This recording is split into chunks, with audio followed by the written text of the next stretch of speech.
Okay, so this picture is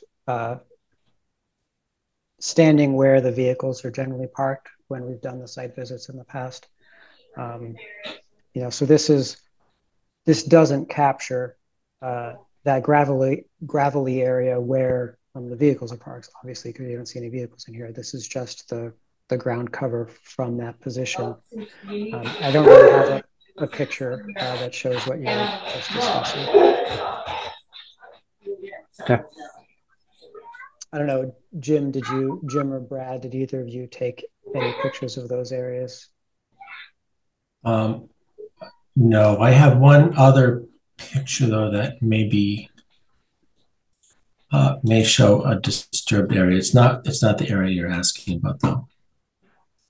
And I'm sorry, Tom, my computer is acting up. Okay. So far it's okay, but I had some spotty audio there for a minute. Um, Did you want me to repeat anything, Jim? Or uh, no, I'll just share one okay. picture. Okay. Yep. Share.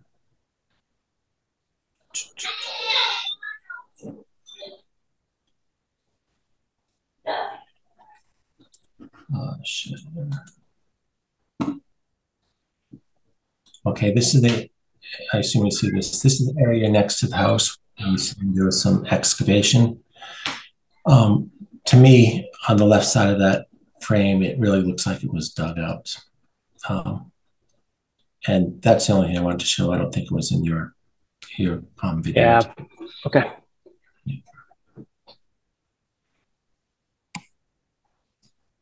Okay. Thanks, Jim. Brad, do you want to offer any comments from your observations at the site visit?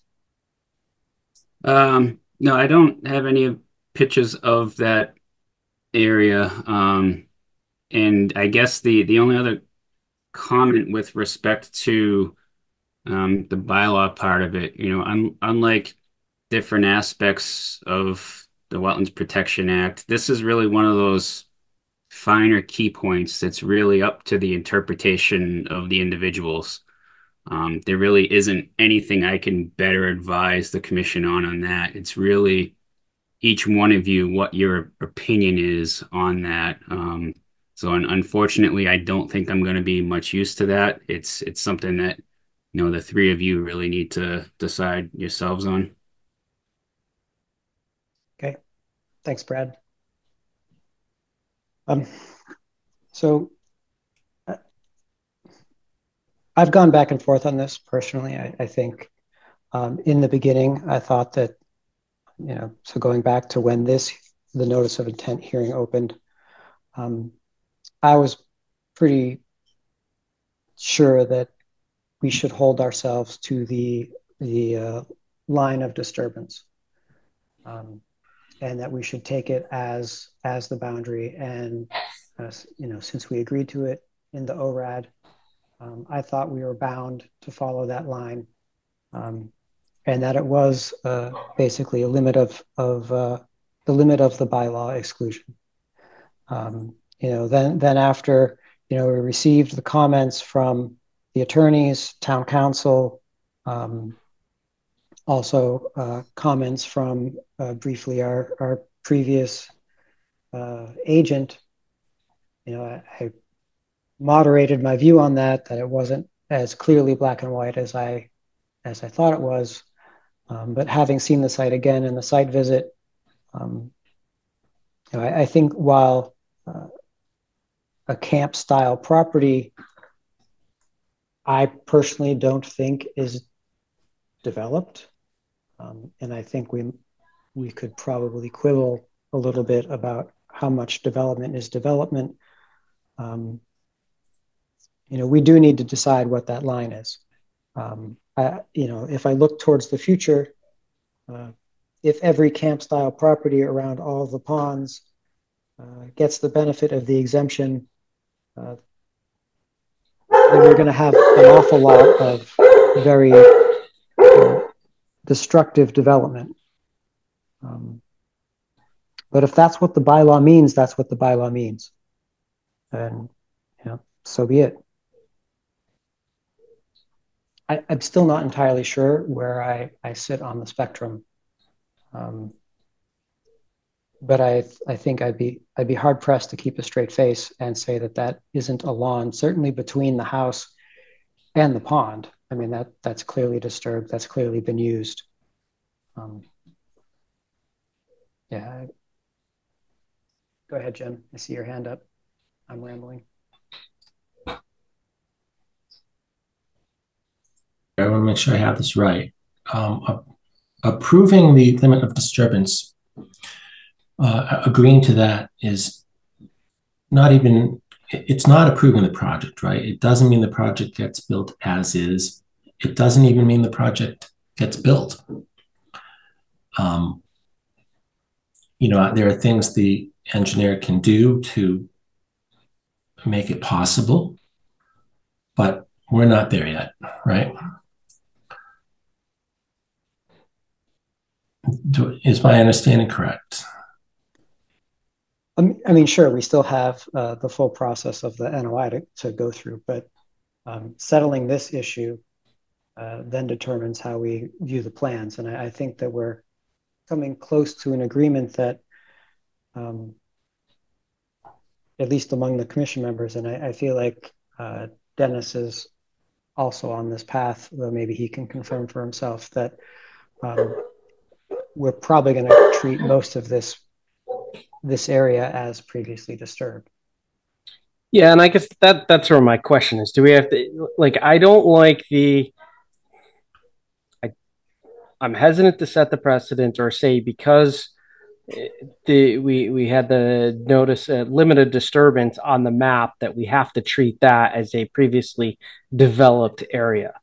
I think on this particular site, on top of that designation of the limited disturbance, there is evidence that a large section of that was developed in lawn or other landscaped area around the house down on the water, right? So I think it's more of the condition of the site, not what was nationally, not what we approved on the wetland delineation. That I'm good with that area. I'm still, you know, I am a bit hesitant still, and even with those images you showed, I think the limited disturbance versus the limited development as we get over to that parking area and that area over there is different. That was my take when I was there. That I've seen really nothing that significantly refutes that. I think that imaging there. So to me, it's more of a curtailed area than necessarily the broad area of the limited disturbance. But the previous gravel driveway, everything along the side of the fence that was there, the grassy area down from the house south to the lake. I'm in a line to agree with that as all developed. So I'm not sure how that causes me to vote in this, right? Or can we restrict that area to say, okay, these areas are in, this area I don't agree with from a procedural standpoint. Right. Thanks, Dennis. I see Bill Hanlon's got your hand up. I see Patrick Gardner. I'll go to Bill first. Go ahead, Bill. Yeah, I think that I just want to confirm you can hear me because I'm having problems with my computer as well. We can hear you, Bill. Okay. I just want to confirm. I understand Dennis's concern, and if I may share my screen. Yep, please go ahead. I have to do it in a couple phases. Can we see that? Yeah. So this is the notice of intent plan the way it's submitted right now, and what we submitted at one of the previous meetings was this plan, kind of to show from the original ANRAD ORAD issuance, the disturbance in developed areas, as however you want to label them. We labeled them as disturbance, but the intention was developed within the vernal pool buffer. Or the vernal pool area, which is this line here. So the bank of the vernal pool, and then this is the vernal pool extension. So the areas in the shade would be considered the developed areas, if you will. I believe Dennis is referring to this area in here, and partially this area right in here, which has the trees in it. I believe, is that correct, Dennis? The area there, exactly, that area there, kind of south of your dotted line road area, where we can, there was definitely some bit of a driveway there. Yeah, that area around where you have your fully developed trees, there's still a significant amount of undergrowth, it appears, still in that area, right? So I'm struggling with that section of the overall property. When we were out there at the meeting, at the on the site review, this is an area that I believe, I'm not going to speak for the commission members who were there, but this is the area where the wooden decking that was in the ground, it was either in this area right in here or right in here. We reviewed this area specifically, and I believe this is where some of the boat storage was done, and other things. And I believe, Tom and Jim, if you could speak to this area, I believe that we agreed that that area was in fact part of the previous land area used on the property historically. Would that be a fair statement? Certainly we saw the remains of the structure there. Yeah. Jim, if you want to. Yep, that's a fair statement. Yeah, we spent some time looking at that. I was pretty skeptical of that area. And, after really looking closely and seeing those boards in the ground, I think it was disturbed. So we had a structure there at some point in time. Yeah. There's evidence of a structure. Okay. Right. So that's why that area was included in the original ANRAD filing, as well as on the septic plan. It's shown in here. The same line is shown in blue versus in red. This area over here is there's a chain, not a chain, but a cable going across the driveway, and there's evidence that this was used back and forth at some point in the past. I don't know exactly how far back the cable went up, but that's really the area that we're talking about over there as far as our other work. What we would be asking is the consensus that this area is what we're talking about, and that's what's in play relative to what we're proposing on the plan. And once that's agreed upon, we can now work with the commission on, okay, there's the line that was disturbed before. Here's where we're showing it under the currently proposed building and site layout. This is new. That would require the commission to have an approval of this area being disturbed. So now that if we get to the point where we're working with this, we would try to pull back the work limits to basically honor this line here, and we would go back and try to reconfigure this building. Maybe we change the location of this and we reconfigure this to allow the tanks in a different location so that we can get everything in this corner that we're trying to get in there. Okay. And then from there, we take a look at where else can we make improvements. We talked about this, that right now the limit of work is out in this area here. Maybe there's something we can do to pull that back a little bit, maybe doing some enhancement of vegetation in this area here against the vernal pool. We did also look at another area on the other side, I believe in here, that could use some enhancement for additional plantings, which we can get into relative to a planting plan for improvements overall. So the objective is for the commission, in our point of view, is to try to let's draw the line in the sand where we're going to draw it, and then from there, the concerns that they would have about this plan proposed, what we're proposing, we can then start getting into that discussion as far as what changes we would need to make to the plans to make the new construction acceptable to the commission. That's exactly where we want to get. Understood. So I just have a couple of comments on that. So when we did the site visit on Brad's first week, and we were there, and there was water on the existing driveway. The pond was significantly enlarged. I think we had discussed moving the driveway farther away. That's just going to be necessary. We've seen pictures from abutters of that same situation. You can see the same situation in aerials, going back a decade or two. So the driveway can't stay there. This project is going to have to move the driveway. So we're going to have to, if this structure is going to be built there, there's going to have to be some give and take between the commission and the applicant on that aspect. I'm encouraged by the offer of plantings and pulling a little farther away from the vernal pool. Frankly, that's my primary concern, is protecting that resource area. I think in exchange of fitting in the garage for improvements around the vernal pool, I think that's a discussion we can have. I think that's a reasonable discussion. And I don't know if that fits in with what you're looking for, and I don't know how Jim and Dennis feel about what I just said. If I may, just back to that.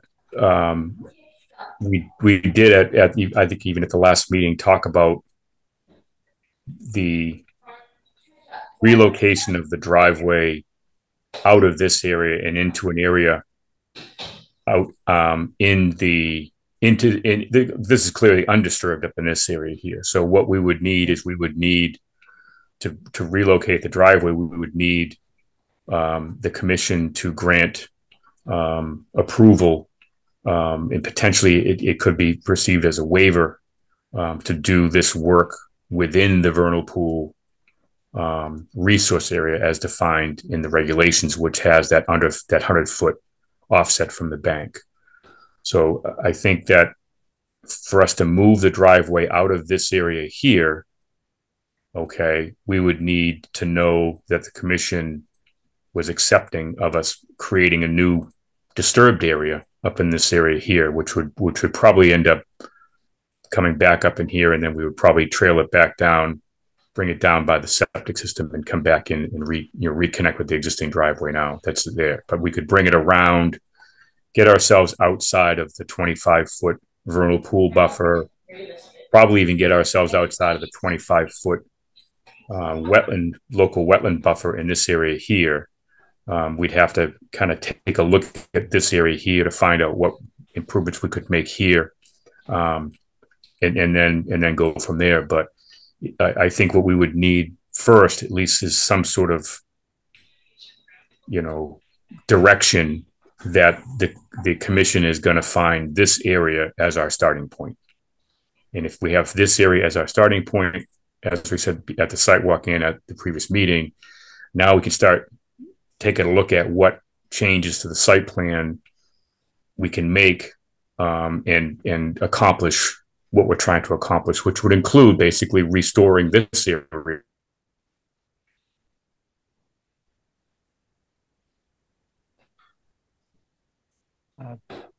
Did we lose his audio? Or? Yeah, Bill, are you still there? It sounded like we lost you.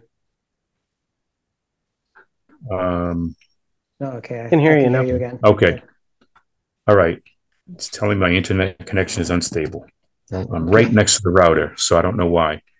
But anyways, my relocating the driveway up in this area here we would need the commission to understand that would require their approval, obviously. And we would, I think at that point, talk about this area here as being restoring this area to some sort of improvement with the vernal pool habitat vegetation. However, and we can talk to Chuck Karen about what plantings would be appropriate around this whole area to accomplish that. we're willing to make changes to the plan, but we need to have this as the starting point, kind of an agreement. That's where I'm at. Yep, I understand your position. I see Brad and Jim have their hands up, so I'll go to Brad first. Thank you, Mr. Chairman. So, yes, getting back to that point that you had, Tom, about the first time that you and I were on site. So, clearly the driveway was inundated then. And I think a lot of what Mr. Hannigan's mentioning right now actually makes some sense with respect to if you can pull everything away from the resource area, possibly improve what's previously been disturbed, developed, for instance, maybe use that as a mitigating measure to satisfy the requirements of the bylaw, for instance. I think at the end of the day, we all want to make sure that the resource areas are protected. And if you can improve on that somehow with the development, I think there is some flexibility probably within the bylaw there.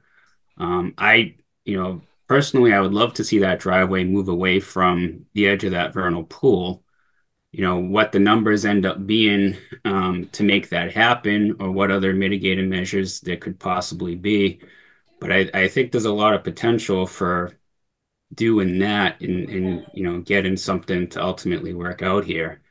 And I'd be happy, excuse me, I'd be happy to meet with the design team, the applicant, between meetings to bounce, if they have ideas, run them by me and help speed things along, for instance. But that was kind of one of my thoughts very early on, but still being new here, I didn't know how the commission reacted in terms of flexibility under the bylaw. If there was, like a waiver type process, something of that nature. But, typically every place I've been, if you can make something better, then there's usually flexibility there. So I think it's something worth considering if the commission is agreeable to that. I think it's a good idea to get the existing drive away from that area. Great. Thank you, Brad. Jim, go ahead. Yeah, just real quick. So I was thinking on the same lines as our agent, Brad. One thing, Mr. Hannigan, that I would want to know is cumulative impact. So it's a very difficult site, complicated site. And there are other wetlands. It's not just the vernal pool. So even after all the improvements that, have already been talked about and ones that haven't been talked about yet, is the site overall better off? You don't have to answer now, but that's one thing that I'll be thinking about. Yeah, I think that there's probably some things we can add to enhance. For example, small things like the amount of impervious area, creating areas where drip edges along the building to allow the water coming off the roof to penetrate and get into the ground, recharging, stuff like that. I think that's stuff that we can add to the plan. I think we talked a little bit about that during the site walk or during one of the meetings before.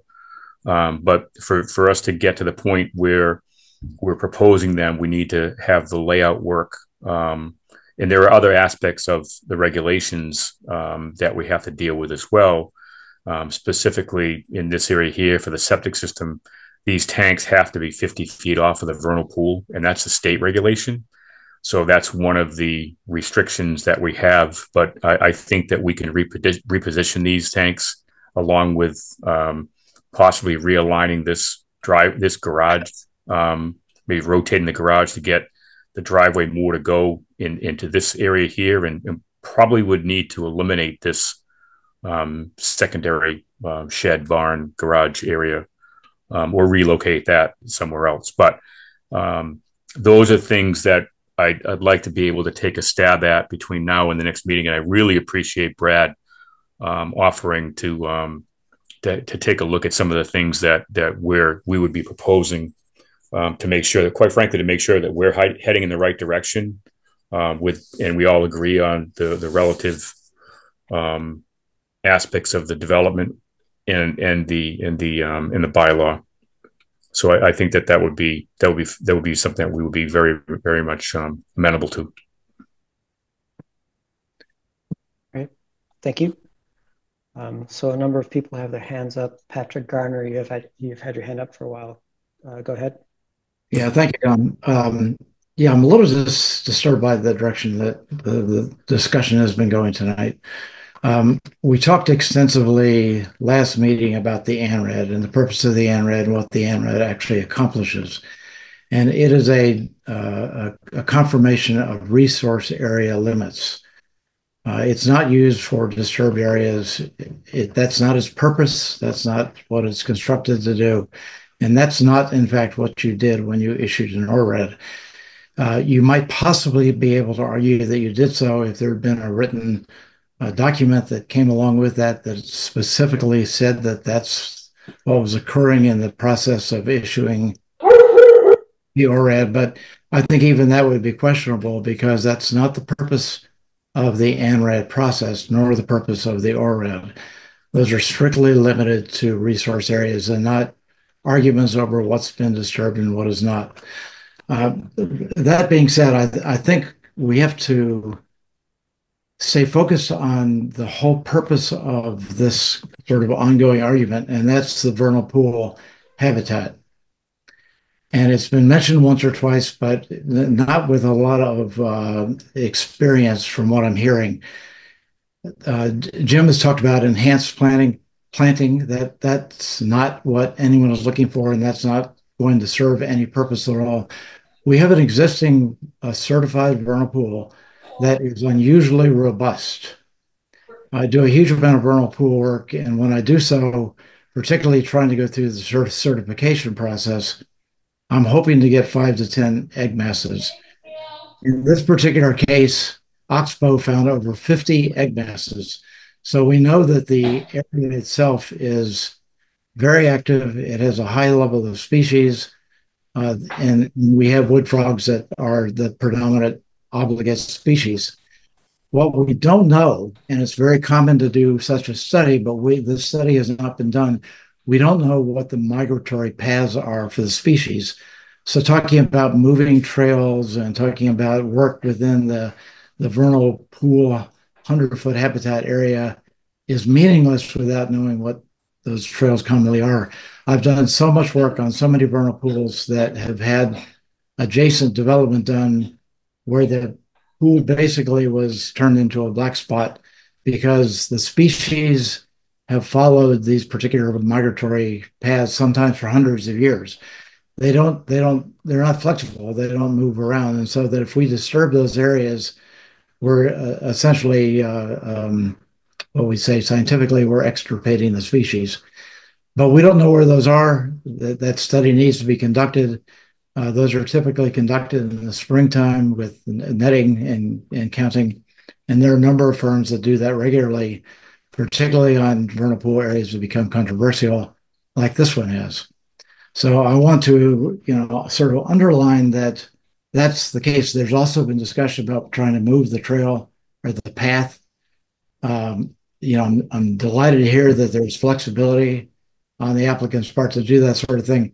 But we have to keep in mind that although the trail floods periodically, it's not habitat. The way vernal pools work is that the obligate species go down for a very brief period, usually no more than a week to 10 days. They use the pool and then they migrate back up into the wooded areas that adjoin those. And they'll migrate anywhere from 100 feet to 400 feet.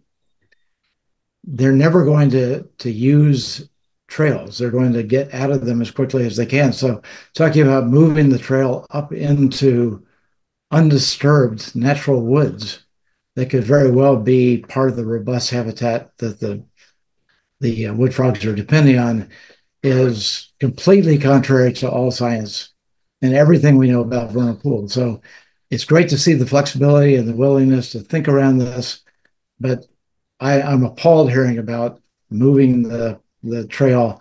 I'm appalled hearing about enhanced planning. That's not what this is about.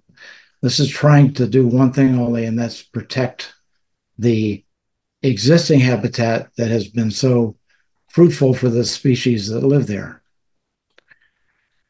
In addition, I would say that the areas that have existing mature trees, I can't imagine arguing that those are disturbed areas. They may have once been. There may be evidence of a structure that was once there, but obviously that was decades and decades ago. And I'll give you an instance. I do a lot of work on riverfront areas and in vernal pool areas. And one of the common arguments that comes up is what is a disturbed area? And DEP has determined that one of the criteria to determine if an area is disturbed or not is whether it has lack of topsoil. Now, clearly, there's a quick cut if it's a lawn and that sort of thing. But if it's treed and it has topsoil with more than an inch of reformed topsoil, DEP immediately concludes that that is not a disturbed area. The area that we've been talking about that we've shown, we've seen a photograph of, and that has multiple trees, clearly has substantial topsoil and would not, under the state definitions, even come close to being considered disturbed. So that's sort of my overall reaction tonight, listening to the discussion. We need to know where the species migrate. We need to know where they travel. That's not anything strange as a request. It's commonly studied. So that needs to be conducted, and that needs to be conducted before the commission goes further with any kind of decision making, because you don't know what effect any of this work is going to have. The species could very well go between go along the side of the house. We just really don't know. This is a structure that is rarely used, and the species could migrate from the pool out to the lake and back around through that whole section. But again, that's easily determined. The timing is wrong for doing that today, but we could do so easily within 6 or 7 months. And again, the discussions of enhanced planning are laudable, but completely off the mark. That's not what we have. We have a highly functional system right now that is working for the species that were identified there. And I think we're off on the wrong track here and going off in the wrong direction. This is all a matter of trying to absolutely minimize the work that's proposed. Anyway, I'll leave my comments, reserve the right to make further comments if I need to. Thank you. Thank you, Mr. Garner. So I actually have a couple of follow-up questions for you. So would you recommend leaving the road and raising it? Is that a better option than moving it? Yeah, it may sound surprising to you, and I know on the surface it sounds great to get it away from the pool, but that would be my recommendation, because the existing trail or path is absolutely not habitat. It is disturbed habitat, and to then go into undisturbed habitat, take out trees, make grading changes that would interrupt the migratory paths of the trees in order to take an existing trail and move it further from the vernal pool is absolutely contrary to everything we know about trying to preserve habitat. Okay, thank you. And so you're making the point that DEP would consider the existence of topsoil to be not disturbed. Do you have a regulations reference for that? Yeah, it's under 1058. I think it's 1058.5. It may be 1058.4.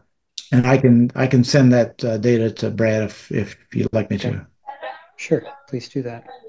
The other point that I want to make is while I would agree with you in isolation that the goal would be to protect the resource area, if the commission has determined that this, the area of disturbance is applicable under the exemption, then this vernal pool isn't protected by the WPA because it's too small, as per the ORAD. And the bylaw doesn't protect while the bylaw protects it insofar as the undisturbed portions, it doesn't protect it from the disturbed portions. So, I acknowledge your point that mature trees, kind of argues against development. I think there's still a question in the commission's mind as to exactly what extent we credit disturbed versus not disturbed. But for my part, I can't speak for Jim, or Dennis. I don't consider the red line on the plan to be prescriptive at this point. I've read the arguments, from council, and at this point, I don't actually think that we're bound to that red line. Nevertheless, the bylaw does have an exemption for previously developed areas. I think we've, certainly Jim and I have changed our opinion on exactly to what extent this property is developed. There are certainly some areas that I think both of us would consider to be developed that we were arguing against being developed at the last meeting. So while I don't feel like I'm bound to that red line anymore, or certainly not the way I felt in January, I also don't think that the entirety of the property is undeveloped, save for the structure. Yeah, I there's a middle agree ground with there. what you're saying. I think we're dealing with bylaw issues and not Wetland Protection Act issues. The vernal pool, although it's certified, does not lie within BVW. It lies within IVW, which you protect, but the state does not. But in my reference to the WPA 1058 is to the definitions in the riverfront area. I'd use those as an example, though, of what the state considers disturbed and undisturbed. And, as council knows, and I'm referring to Chip Nyland, who frequently encounters these issues, the issue of disturbed and undisturbed frequently comes up. Unfortunately, the bylaw doesn't give a good definition of what those areas are. So I presume that the commission is going to err on the conservative side and be careful. And again, I think my strong advice would be that if you have a takeaway from any of the butter consultant comments, ordered them. They came in. There's only two people. It's that you need to know where these species go. When they go down to the vernal pool, they go down on ancient trails. When they go back up into the woods, they use those same trails. Disruption of those paths can often be devastating to a vernal pool. Determining where those paths are is commonly done. There are several firms, including Oxbow, that conduct those studies. And that needs to happen before we start locking in on what can be done and what can't be done on the site. If your intention truly is to protect that resource area, that vernal pool. Thank you. Jim, you put your hand up during this question. Do you have additional questions? So first of all, I just want to thank Mr. Garner for bringing his expertise to this issue. I just learned a lot about vernal pools from you, Patrick, so thank you very much. And I think we do have to proceed with extreme caution here, and I would err on the side of caution where I lack certainty. And for this, I do. And I struggled a lot with what is disturbed, how to define that. So if Mr. Garner, if you have something, you can send us from 1058, 5 or 4, whichever it is. I'd love to read that. I'll do so. Thank you. Thank you, Jim. Thank you, Mr. Garner. Several other people have had their hands up for a while. I'm just going to go back to Bill Hannigan. Bill, did you want to add some comments to that? Yeah, thanks for coming back to me. I think a couple things that Mr. Garner has stated are incorrect, and I will let Chip Nyland chime in regarding some of it. I think it would be appropriate to kind of have this controlled discussion versus everyone going back and forth and getting off topic. Um, I believe that the intent of tonight's discussion is not to look backwards to the ORAD and the decision made on the ORAD relative to the red line or the blue line on the current plans. I believe that the intent of the discussion tonight is to have a consensus on the areas that are shown on the plans as quote, quote, disturbed areas, as we've labeled them, and we can change that labeling, that those meet the intent of the bylaw as developed areas under the notice of intent. And I believe if the commission makes that determination that under the notice of intent, the areas that we show to the plan as being that red line or blue line, depending upon which version of the plan you look at, and I can bring that back up.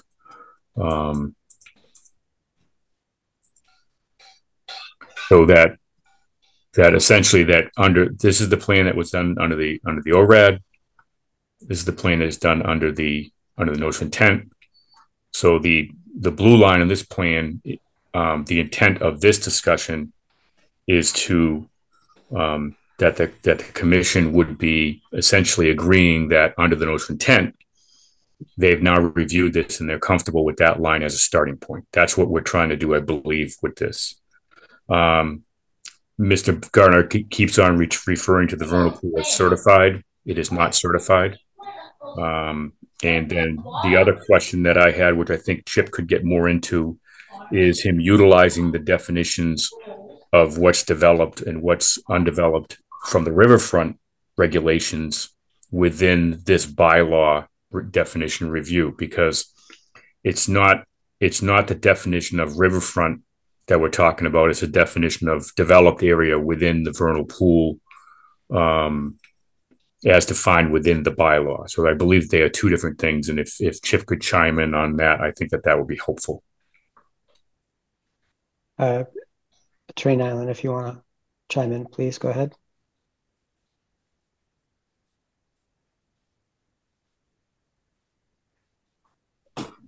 Thank you. It took me a little bit of time to unmute. Yeah, and we always learn something when we hear Patrick Garner talking about vernal pools. So that was a helpful discussion. I think that we do have a unanimity in terms of what we want to do here, which is to protect resource areas. And I agree with Bill that we are looking out the front windshield. This is almost like an extension, what we're doing tonight, of the ORAD. That is, to the extent that we stated that the ORAD did not identify, even though the definition of vernal pool, which the ORAD was supposed to reference, says the boundary shall not include existing lawns, gardens, landscape, or developed areas. Now we're talking about what are those developed areas. So this is really an extension of the ORAD, and that's what we're asking you to tell us is where those developed areas are. Counsel from Mr. Bone and I agree that when there's a term in a bylaw or in a statute that's not defined, the first place you go is to the common meaning. And so to pick and cherry pick or choose an undefined term and to use disturbed, which is not what the bylaw reference is going down the wrong track. We're looking at what developed areas are. And I think that's something that only the commission can ultimately decide from being out there and seeing what's taking place out there and what's natural and what's not natural and what's developed or not. So I think that that's why the purpose of tonight is for us to take a step forward to see what the commission is comfortable with in terms of where those developed areas are. And then we attempt to design a project which will meet the performance standards and will protect those resource areas. And I think a number of us came into this meeting believing that the driveway, whatever we want to call it, relocation would be something that would support or enhance the habitat. You know, Mr. Garner's suggesting something entirely different and may take us down a different track. But I think the important thing is we keep those discussions open And we reference when we talk about developed areas, we reference the bylaw and not other, state statutes or regulations, and how DEP looks at the riverfront area is entirely different than what we're looking at with the vernal pool. Thank you. Thank you. So this question may come up a little flippantly, but I mean it sincerely. So you just said, that the applicant's purpose tonight is to understand what the limits, what the commission is going to be comfortable with. So my I guess kind of flippant question is, do you want each of us to simply draw on a map what line we're individually comfortable with? Because it kind of seems like that is the expeditious way to answer the question. Does it not? Yeah, I would say, and I don't consider that to be flippant, by the way. This is what happens when you have commission deliberations on matters like this, when we're trying to determine exactly what developed is. And I think it's a discussion among the commission members. It doesn't have to be you picking each one, but you've been out there, you've seen what we believe is a developed area, and that's what we're looking to get your sense of. If we can't reach a consensus, then we can take the information that we've gathered tonight in terms of individual perspectives, and we can come back to you. But I think the purpose of tonight was to get a better sense of how, following the site visits, you looked at the development on the site. Yep, and that's fair. Mr. Gardner, I see you raising your hand. I have a very quick one for you, Tom, and then I won't elaborate. Mr. Hannigan noted that this was not a certified vernal pool, but in fact it is. We don't have official certification, but we have shared with the commission an email that we received from Jake Cubble, who heads the vernal pool section at NHESB, who said that they were very busy at this point, but that we should consider it certified. It met all the criteria, and that sometime in 2024 they would be issuing an official confirmation of that, but that we could accept his email as a substitute for that official confirmation. So in effect, it's certified. And I think trying to argue that it's not is blowing a lot of smoke at the commission, and that's not really necessary. I'll end my comment there. Okay. Thank you, Mr. Garner.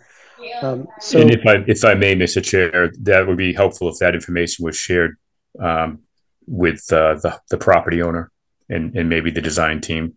But I do think that that's also moot, because of the fact that we're talking once again about the bylaw definition, and as stated before, and I'm getting a little bit out of my lane here relative to the vernal pool, as Mr. Gardner is much more of a knowledgeable base than I am, but I believe that this vernal pool it doesn't fall under the state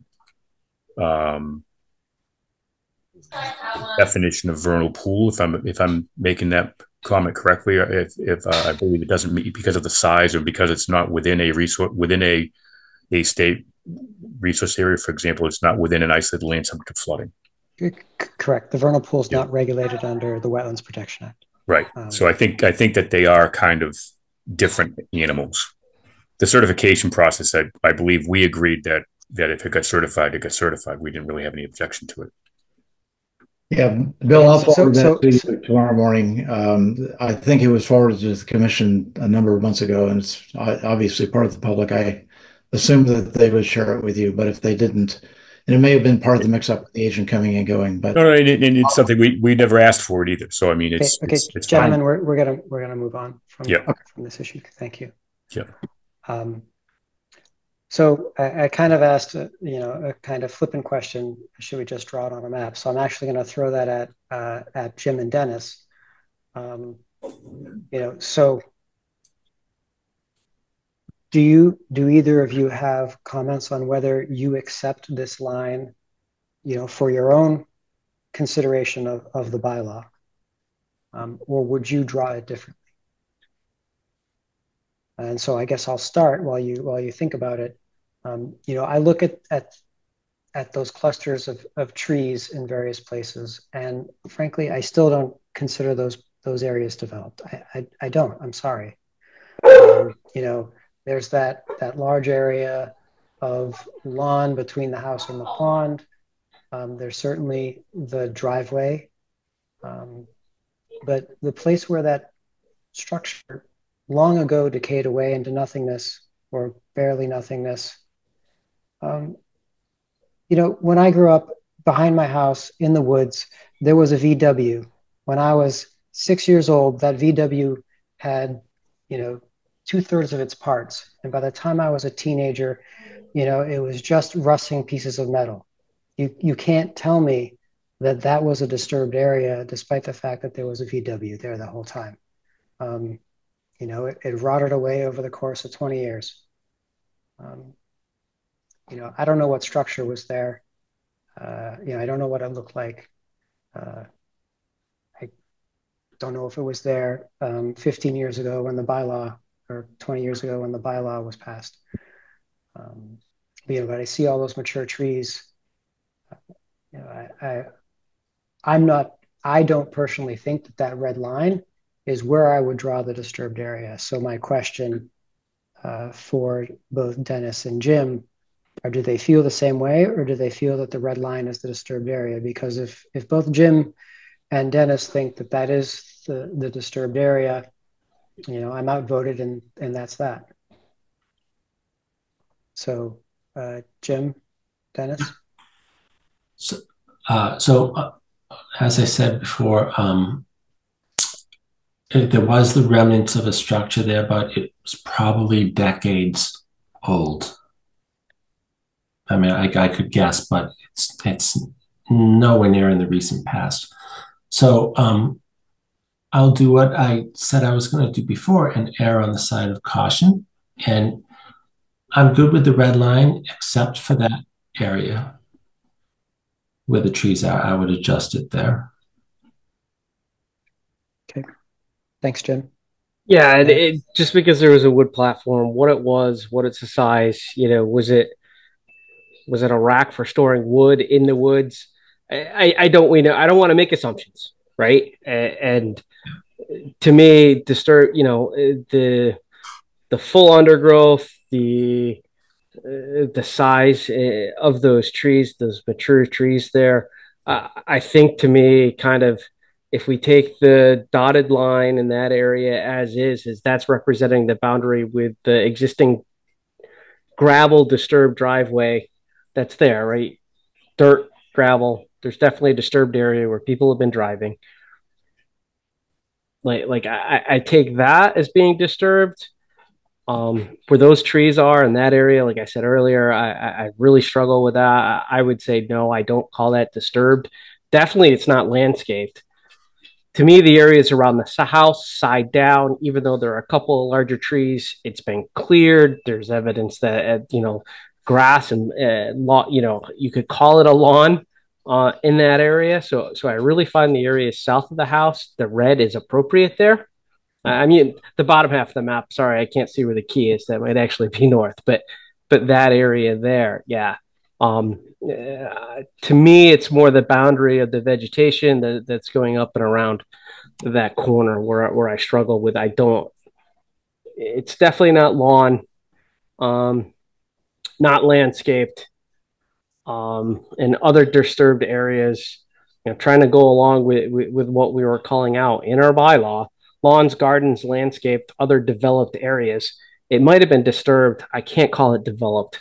Um, I really don't think with those trees and no sign of anything was ever really attempted to be landscaped or cultivated underneath there. So, or used for like septic or any other man-made structure of large, you know, other than maybe who knows what that wood platform was. So, I don't think there's evidence there that leans me to developed in that area.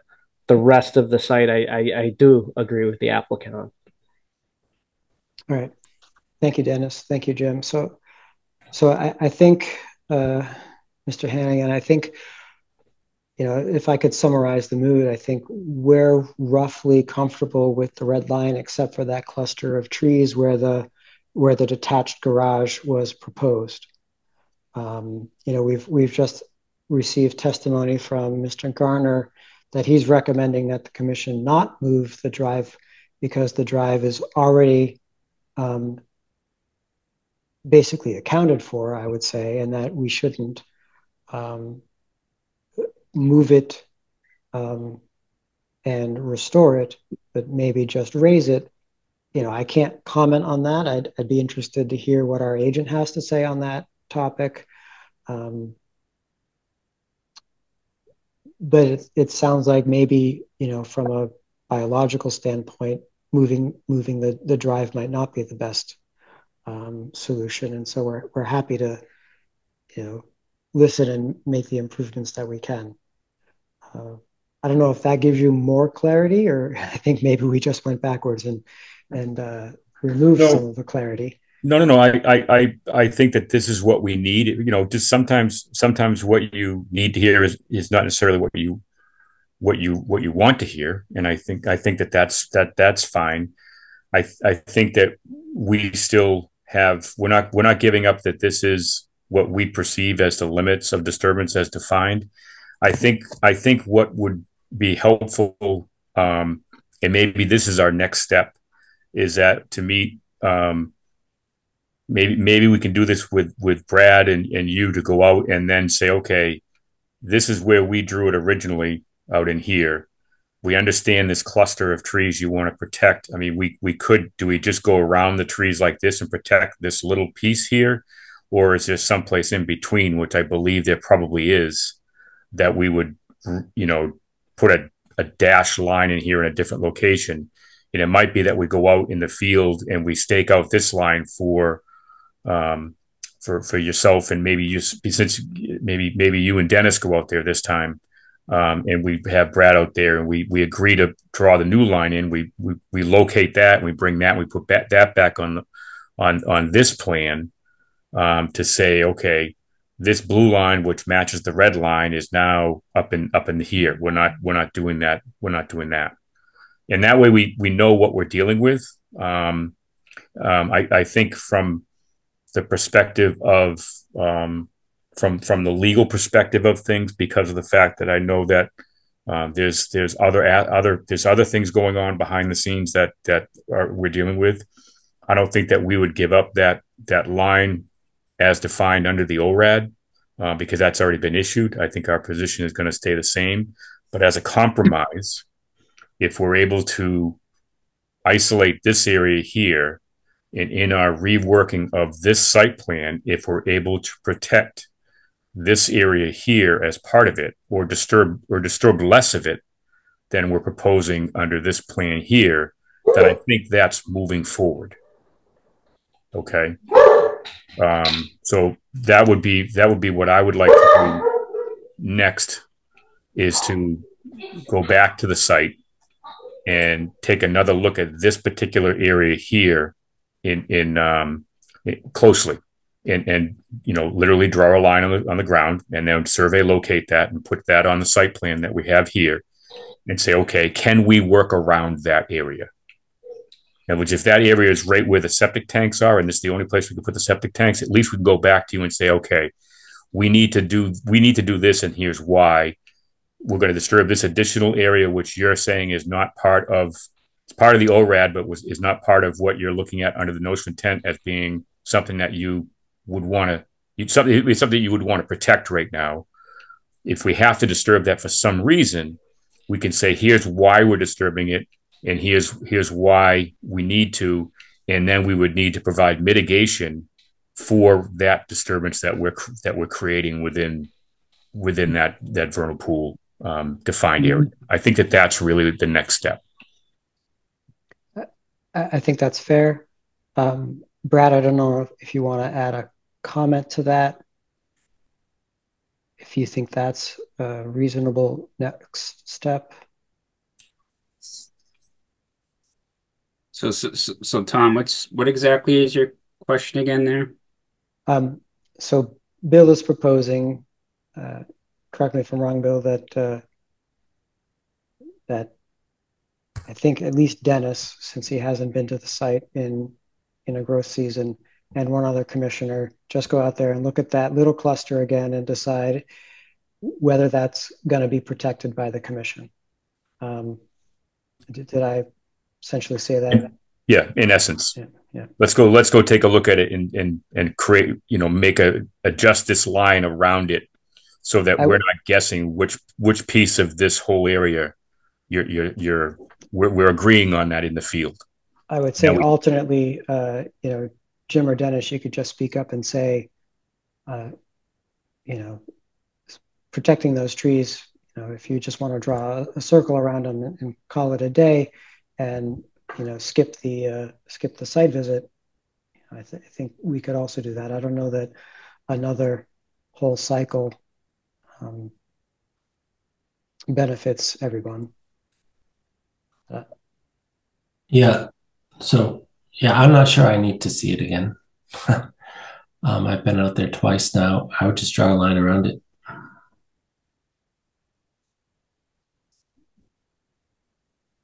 I could go either way. I mean, at the end of the day, to me, it's where's the mature vegetation there? Like I think there's ample evidence of that cleared area for the drive, for the parking and road. I didn't see much evidence last time. Doesn't sound like you guys did as well. That there's been a lot of development, and again, it's development not disturbed. That is the exemption in our bylaw. To the side of that. So, happy to go either way. I could go or just say, listen, if we want to use what's delineated as your dotted line for the pavement there, or not the pavement, terminology correctly, the driving area, the disturbed driving area, I'm good with that. That's probably more conservative than what the applicant wants. So if it's helpful to flag, maybe there's a few feet inside of that from where they have it. I'm open to that too. But it's that west side of the site that I don't think has evidence of development in the record.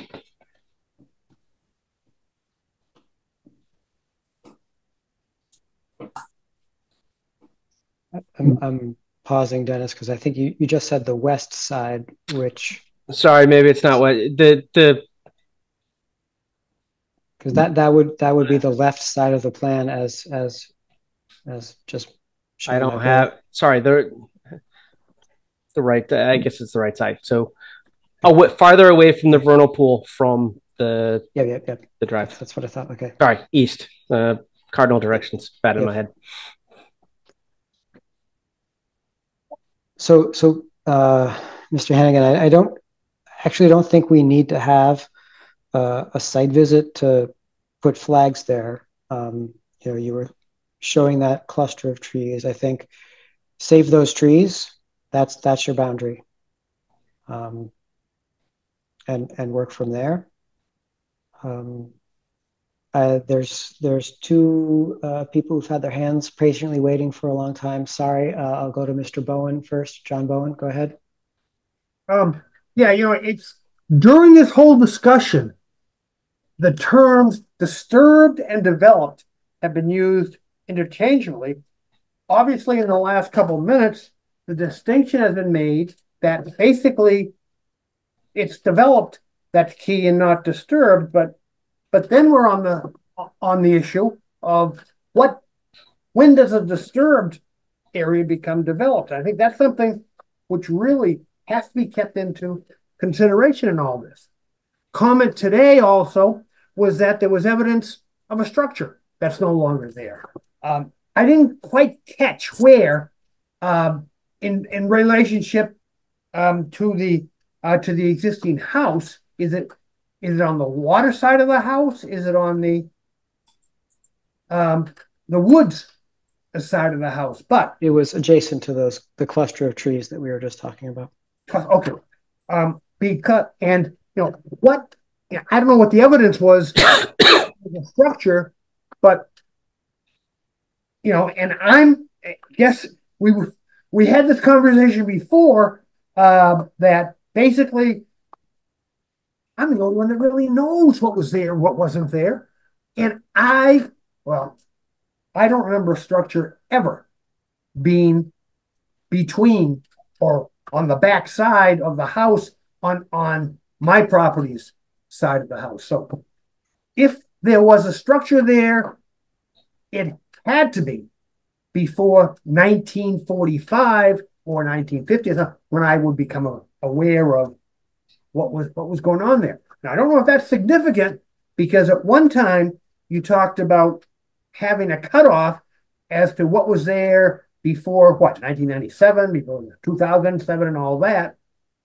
That may be more significant than I initially thought, because during that time, the sort of the ownership of the property changed a little bit. It went from let's see, Mrs. Lottie to when she died, it went to Mrs. Lottie's daughters, and then it went to Mrs. Lottie's nephew. And so those were all distinct ownerships. And the nephew did certain things. I don't think the daughters did anything, because they actually were in New York. But if there is a difference or a concern or a consequence for something done after or before a certain fact, well, I guess that's going to be important in the long run. The other thing was brought up at the last meeting by Mr. Quill, was that there's a septic system right outside the house. And I don't know, has anybody on the commission looked to see whether or not there was a septic system there and whether or not it was permitted?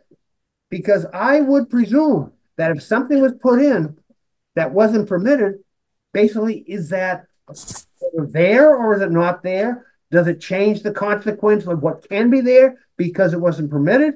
But my recollection is that I don't believe that there was ever evidence, looking at driving in my driveway, looking across, that there was evidence of an excavation there, which actually led me to believe that the septic system that was found was actually just put in by the nephew and drained into the cellar or something. But I have no idea of that. I don't know if the commission has looked into it or not. But when you get to developed or undeveloped or disturbed, there's certainly a difference between raking the woods and walking from the house to the water, than developing or doing something. Mr. Quill made a comment about the condition of my lawn, and basically, I don't know whether or not there's a significance to the condition of basically his lawn. There's a big difference between developed and disturbed. Whether or not that makes a difference, whether or not it's a judgment call, but obviously it's going to come down to something like that. Structures that were there, and you can't go anywhere else to find out what was there and what wasn't there. And certainly I may seem to the Quills like I'm a prejudiced observer, but I'm the only one that's been. So, good luck on the on the definition of disturbed, on developed. What's this? It started out, I thought, was a very simple decision. You had a resource area, you had a buffer area, and the builders were just ignoring that whole thing. It's become more complicated. You got the footprint, you got the non-footprint, you got the disturbed, you got the good luck on that, but I think it's I think we do need the luck. It would be great if the bylaw didn't have a general term in it, right? If we had a regulation that specified what that general term meant. But I had a professor in law school that said, "Get down on your knees and thank God every night for fine distinctions." That's what this is. Yep. All right. Thank you, Mr. Bowen. Mr. St. Laurent. Thanks. So I have a question. I know that at this point, all the discussion's been about the vernal pools, and appreciate all the discussion. I've actually learned a ton about that. The My question is about the 100-foot setback from the water. And in previous, and I know that's not being decided here, is my understanding, but the red outline on the image that was shown previously, that the commission was asked to agree was a valid outline, goes deep inside that 100-foot area all the way down to the water. The previous discussions and approvals from the commission have been pretty strict about enforcing square footage coverage within that 100-foot region. I know because parts of my house were moved specifically to accommodate zero expansion of square footage inside the area. So, whether that's decks and houses and driveways, I think that's more nuanced. I think, but my concern is more directionally, which is the square footage of the existing structure, decks, stairs, whatever else is with it, is what's previously been enforced by the commission. I have a concern about changing that precedent. I mean, if we look at the house, for example, next door to this one, if we consider lawn to be the definition of where we can build, the house next door's got an acre of front lawn facing the water. That's a gigantic house if that's the new interpretation. I have serious concerns about the environmental impact if we start allowing lawns or other things to define disturb. It's not what's historically been the bar for the commission, and I think it has long-term very negative impact for the lake community. Yeah, so there's two aspects to that question. So there's the Wetlands Protection Act aspect, so the state laws and regulations, and then there's the bylaw. And they provide different levels of protection. The bylaw is much more protective. And so the discussion today has largely been to what extent we're going to credit this property under the bylaw exemption. Because these wetland resource areas that cover most of where the structure is going to be are not regulated under the Wetlands Protection Act. And so they would have no protection whatsoever. They're only protected under the bylaw. And so there's different standards of review between WPA and bylaw.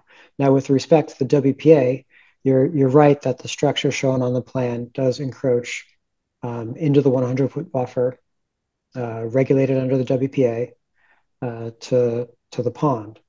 And so that will certainly be a topic of discussion once we get past this initial issue. So that makes total sense to me. So if what's being talked about here is the exemption, shouldn't that red outline that's being debated stop at the 100-foot line? There should be nothing to what I've heard this evening inside the 100-foot line that's an exemption. That's really outside the 100-foot, specifically around the vernal pools. That's the exemption. Well, they're regulated differently. So there are different presumptions under the bylaw and under the WPA. So does this all get discussed another time around with respect to the 100-foot line? Yes, I believe that will be part of the discussion. Okay, so the expectation is there's really no change in the way the commission looks at the limiting square footage of development within the 100-foot barrier from historical precedent. So it's hard for me to say either way whether there's no change, because this is a different board. When your project came before the board, only two of us are left from that board. So I don't know how this board will view it. There's, both Jim and I were there for your project, but Dennis wasn't, and 4 other members are gone now. So I can't really say. I don't think that this commission should abandon its previous precedents. I think that the courts also would look very poorly on that. But every project is different, and I guess we'll see when we get to that stage. Yeah, I mean, it would be very concerning if that changed. I think there's a lot of folks on the pond who've spent a tremendous amount of money to be able to protect the areas and to live within those previous rulings from the Conservation Commission. Changing that would certainly be concerning. Thank you. Jim, you've got your hand up. Sorry, I asked me to just real quick. So we've really only discussed the vernal pool so far. There are other wetlands. There is the pond, and there are the buffer zones to those resource areas as well that we haven't even discussed yet. And this is why I was asking about cumulative impact.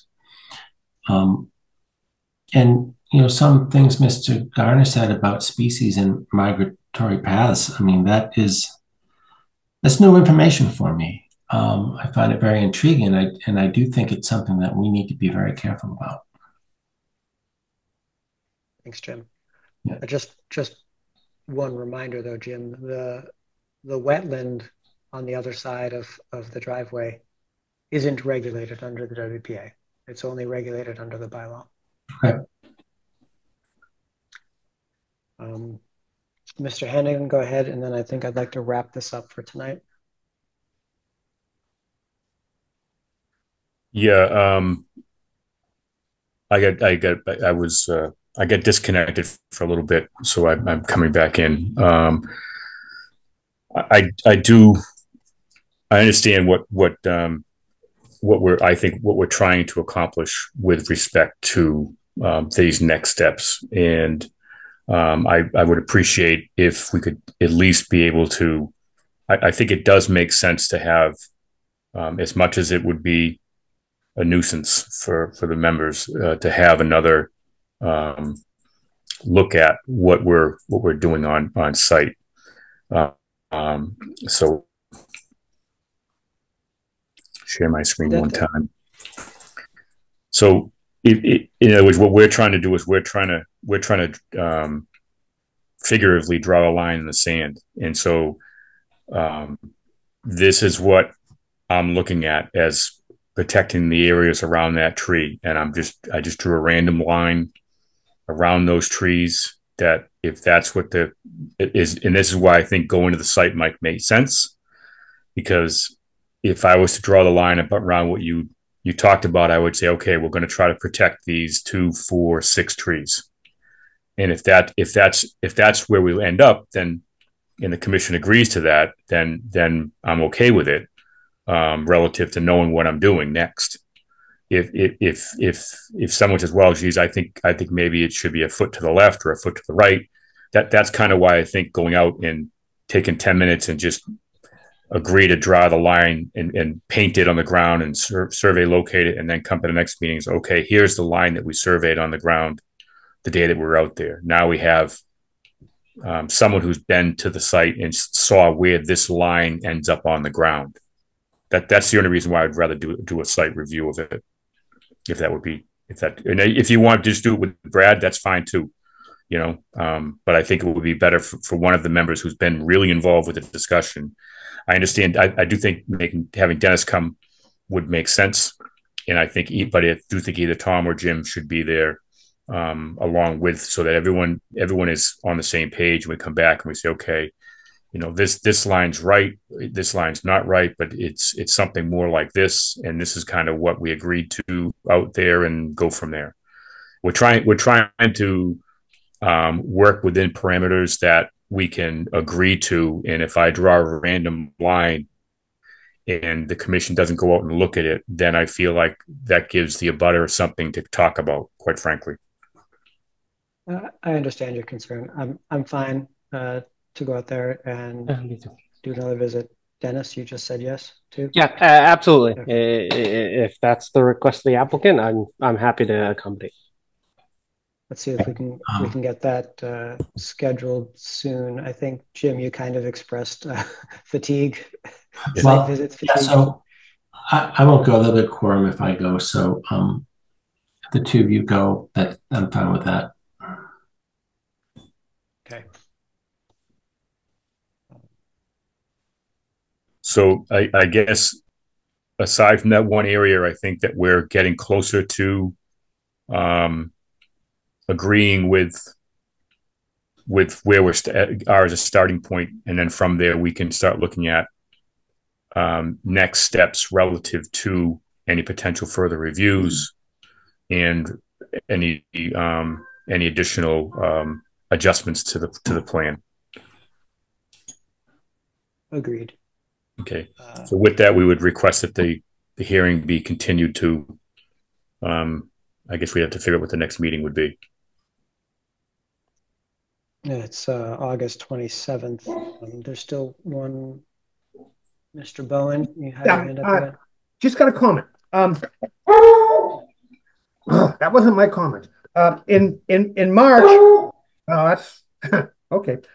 In March, Attorney Roloff, myself, and Mr. Garner submitted letters to the commission, which I would refer you to because it had points on there with regard to disturbance versus development, and I just want to bring them back to your attention.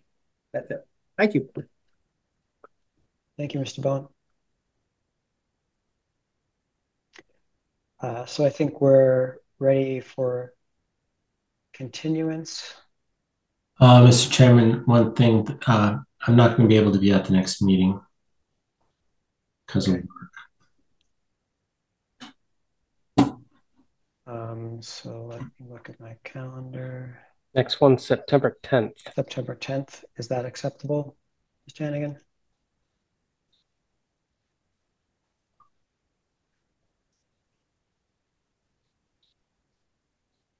Or did we lose him again? No, I'm still here. I just I got to look at. I'm switching between computers.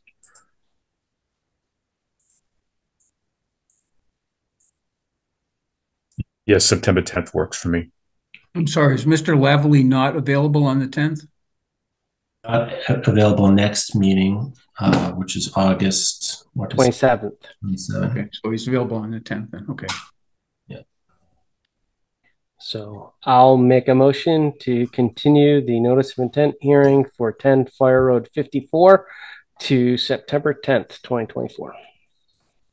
Second. All right, motion's been made by Dennis, seconded by Jim, to continue to September 10th. Any further discussion? This will be a roll call vote. Dennis Hubbard. Aye. Jim LaValle. Aye. Tom Seidenberg also votes aye. All right. Thank you, everyone. Thank you. Next up on the agenda, we have a continued notice of intent for McGovern Boulevard. Do we have folks on the call for this? Yep, John Cusick with Bowler. Mr. Cusick? Did I say that right? Cusick? Cusick, yes. Cusick, okay. I've got Bob DiPietri's here with me as well. Mr. DiPietri, welcome. Good evening. Gentlemen, you want to bring us up to date? I believe there's been comment letter and responses. Yeah. Yep. No, absolutely. First off, I want to apologize. Nathan Mahonen's usually handling this hearing, but he's sick, so I'm filling in for him tonight. But yeah, it's been a while. I think we were last before you, probably in February, if I'm not mistaken. So it's been a good while. You know, since that time, we've had some comment and responses back and forth with peer review consultant, and then as Mr. Stone was brought on board, we worked through some comments and responses with him as well. And I believe at this point we've addressed all of the peer review comments by Haley and Ward. We've done everything that was asked of us by the commission, and I think we've addressed the comments by Mr. Stone. I think there may be one comment that's probably worth a discussion point on his letter, but beyond that, I think we've addressed all. I don't want to speak for Brad, but that's really where we're at this point. All right, thank you, Brad.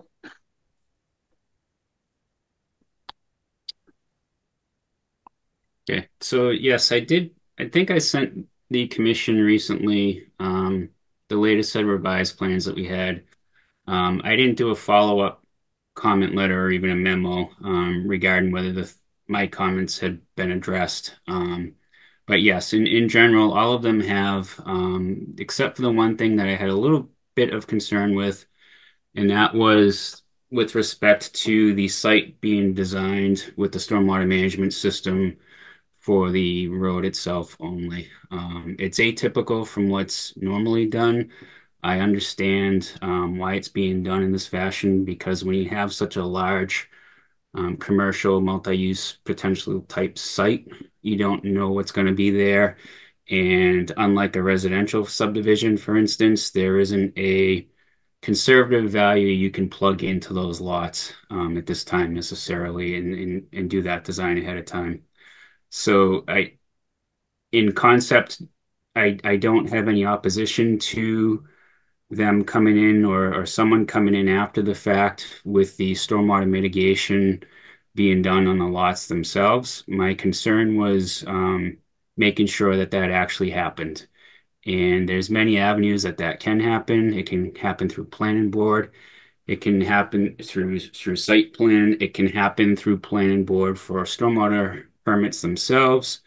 Or it can happen through the Conservation Commission, should there be lots that have jurisdictional areas relative just to them as well. In the rare instance that there's some type of a development that avoids all three of those trigger mechanisms, then you have the potential for stormwater loading, getting into the road infrastructure that it currently isn't designed to handle. I don't think there's great risk for that, but I wouldn't say that there's zero risk for that. So my question or recommendation to the commission at this point is, do you want to consider some type of a condition to put into the order so that as the parent parcel is being built out, that any stormwater mitigation on the lots or the parent parcel, wherever, ultimately gets reviewed and the commission's okay with it. I think I've only seen twice in my 26 career where somebody's segmented the road itself, or attempted to. And again, for this project, I understand it and I'm all for it. I just don't want the commission to lose sight of that or something to happen down the road that the stormwater is not being handled appropriately and what's on the road can't handle it and then there's a problem. So very little risk. If the commission chose to do nothing in terms of a special condition for it, I wouldn't lose sleep over it. But I did want to mention that it's there. Thanks, Brad. So yeah, so my inclination is that I would like to see a condition along the lines of if development results in an increase of flow into the stormwater management system that leads into our into the basin that's part of this plan, that we get to look at that change. If that's not otherwise triggered under site plan or stormwater at the planning board, then someone does need to look at it. The commission will want to see that. The commission will want to make sure that the increased load is within design constraints and that the resource areas remain protected. I think that's a pretty reasonable condition. In the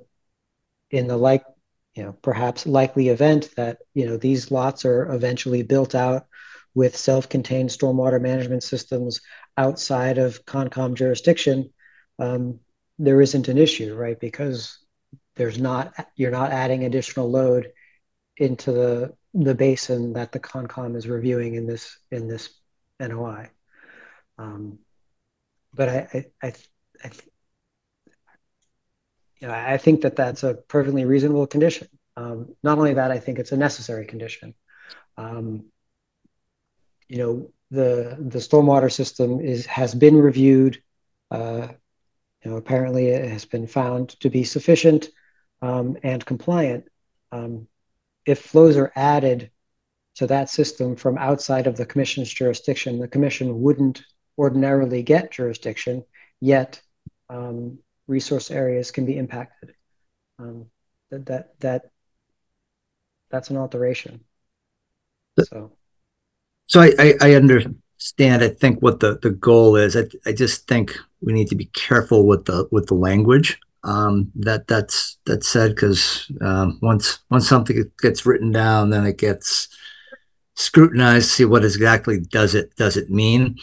I think the goal of what I'm hearing is that the commission wants to protect itself from an impact to the resource area if the flows leaving the basin were impacted in the future.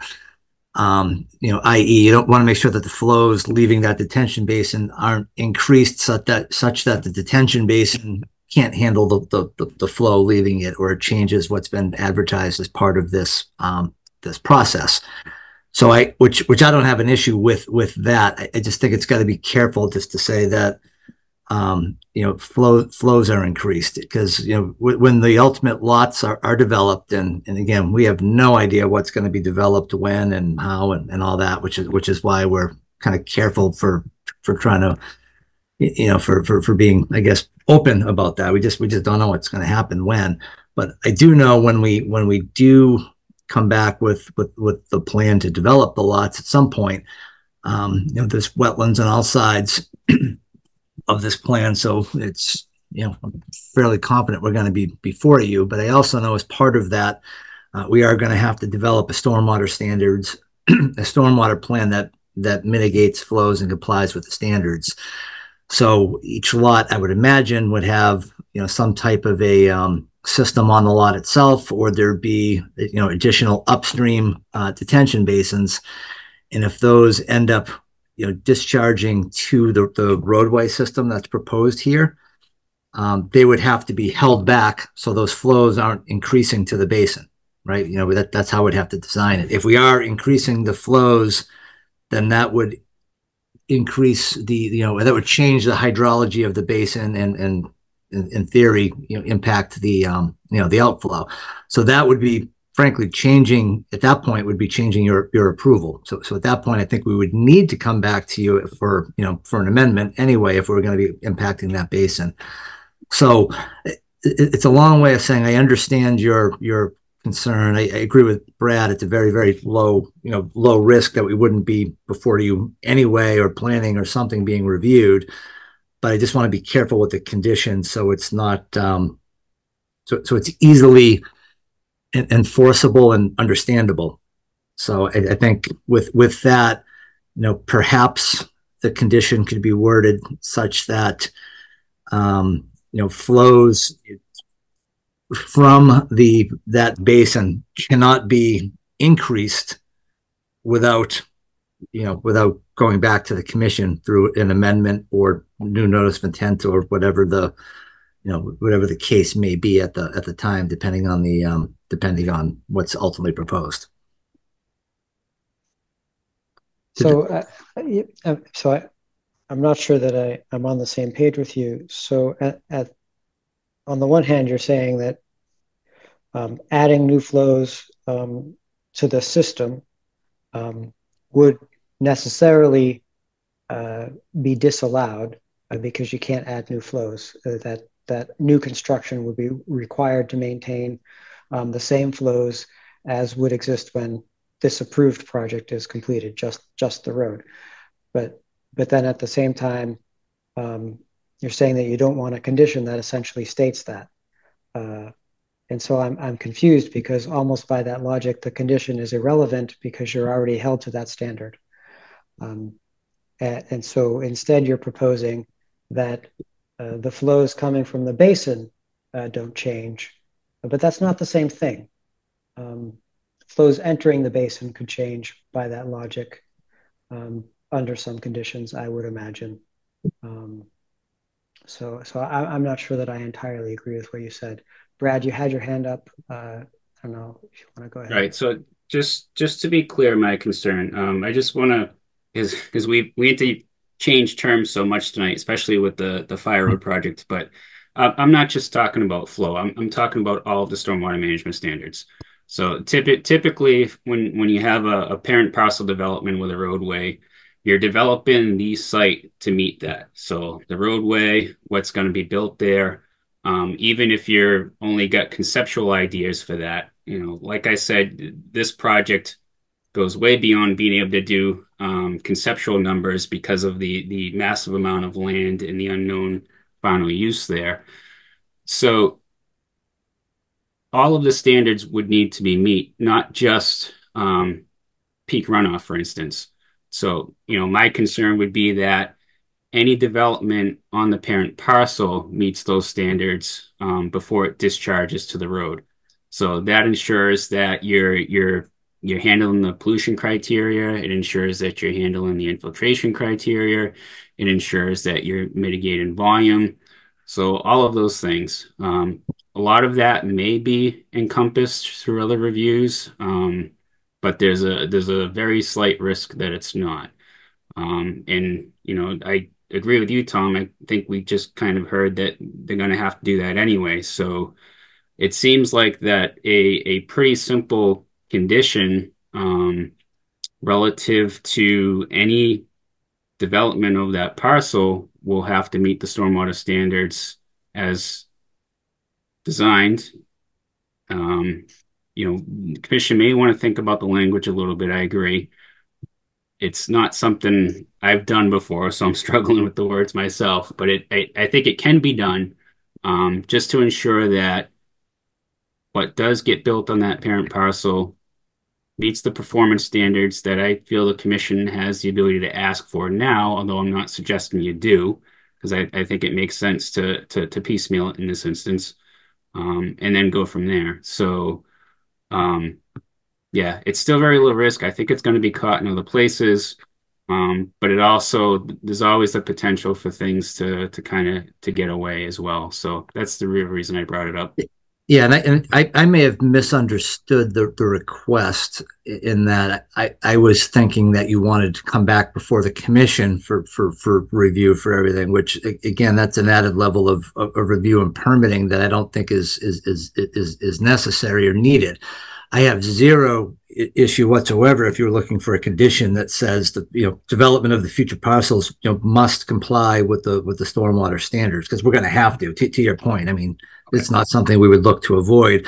All I'm looking to avoid is adding layers of a review that may not be needed. So you're having two boards reviewing something where one only has jurisdiction. It may be that both boards have jurisdiction. As I mentioned, there are wetlands on all sides of this, so it's quite likely we will be back for the individual site plans at a later date, but there might not be. But regardless, the stormwater standards will need to be met, because we are going to have to, anything we do is going to require planning board approval through a special permit or a site plan or what have you. So having a condition that the future development of the lots must comply with the stormwater standards, I don't think we have any issue with whatsoever. Okay. And just to be clear on my end too, Tom, if I may, I wasn't suggesting that they come back to the commission necessarily through an amended order process or new NOIs. I don't think that anyone really wants to, have more regulation where it's not ultimately necessary. But that information should be given to the commission for review. And it's probably going to be concurrently as it's going through other boards if it's not going through the commission at the time, just so that they can have it and make sure that it is meeting the standards. And you keep that order of conditions open long enough with that condition so that, and until the site's completely built out, you do have some regulatory hook to at least monitor it. But I'm definitely not suggesting you come back for additional permits or an amended one or something of that nature. I wholeheartedly think that it can be done, in a more cooperative manner. Yeah, we agree completely, and like as I started with, we definitely aren't looking to skirt any requirements from a stormwater standard that would be needed when we ultimately know what's going to get built out there. So no issue with that. We definitely will need to comply with the standards. So I'm not entirely sure, Brad. I think you're now in agreement with the applicant that you can come up with an appropriately worded condition. Well, I think we can probably decide that tonight. I would like to, yeah. So right, yeah, we yeah, could yeah. close So, and I mean, do I approve have it tonight. written out for you? No, but I would condition it that any development on the parent parcel will be required to meet the stormwater management standards. And if you want to put in that condition as reference that the current designed plan is only designed to mitigate the construction of the roadway itself, not the development on the parent parcel. And then put in the condition that development on the parent parcel will be required to comply with the storm management standards as well. And that information will need to be submitted to the Conservation Commission as the lots or parcel is being developed for review, but does not, however you want to word that. Again, I've never done a condition like that, but I don't think it should be worded that you come back in for a more formal, like an amended order or a new notice or something that matter. But it should be submitted to the commission for review and kind of leave it at that. And then if for some reason the commission feels that what's happening on the parent parcel isn't complying with the stormwater management standards, you would have that open order of conditions to be able to enforce that with that condition. It's if that makes sense to everyone. It makes sense to me only. So you say open order of conditions, and I understand why you say that, but I doubt that this entire parcel will have been developed in 3 years. And so I wonder if it could be a perpetual condition, or at least until the full parcel is developed, that the stormwater designs get submitted to the commission.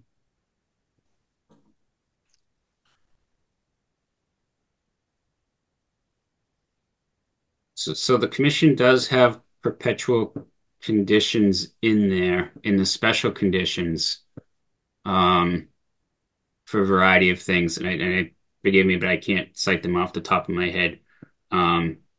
So the system's not perfect because once an order becomes of certain age, it's tough to enforce regardless, should the site not be fully developed. If that's kind of the path and concern you might have there, Tom. But I also think that this is probably the best case scenario to try to make sure that we do get some oversight in the future, if that makes sense. Um, I can't think from a regulatory perspective how to ask for more than kind of say we should add that extra condition. Because I did think about it in the past if there was another alternative.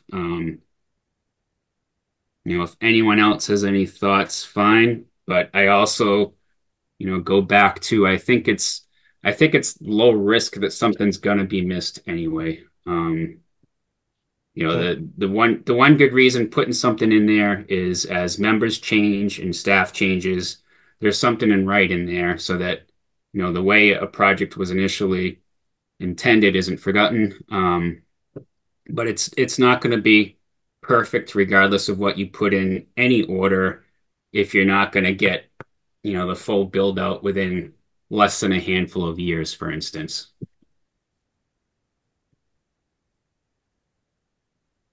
Okay, so understood. So the thought for perpetual doesn't make much sense. So I think we're back to what was just previously said. Jim, you've got your hand up. Go ahead. Yeah, so thank you. So I, I'm just struggling with the language a little bit. So if we do a condition like this, and I get where you're going, it makes sense, but then this order of conditions does stay open. And by that, I mean a certificate of compliance is not issued until that condition is met. It's probably the last condition to be met once all the other parcels are developed. And maybe that's okay with the developer if it's the same developer for all the parcels. But what if it isn't? Maybe that question doesn't make sense.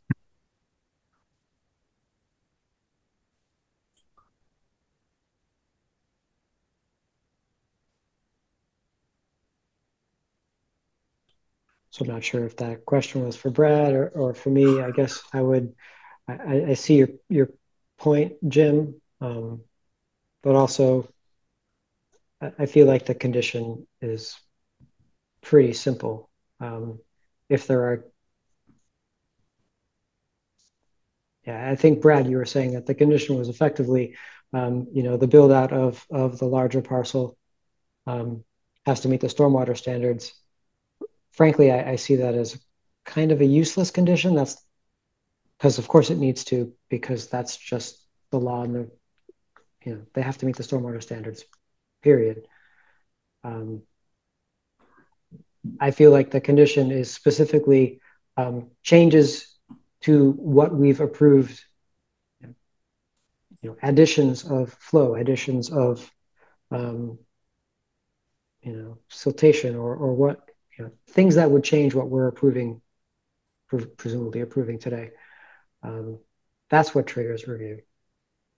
And by review, I mean send us the plans of what's changing, and we can look at it. Not I don't mean review as in necessarily amended order or new notice of intent. Although in the process of review, that may be in fact the response.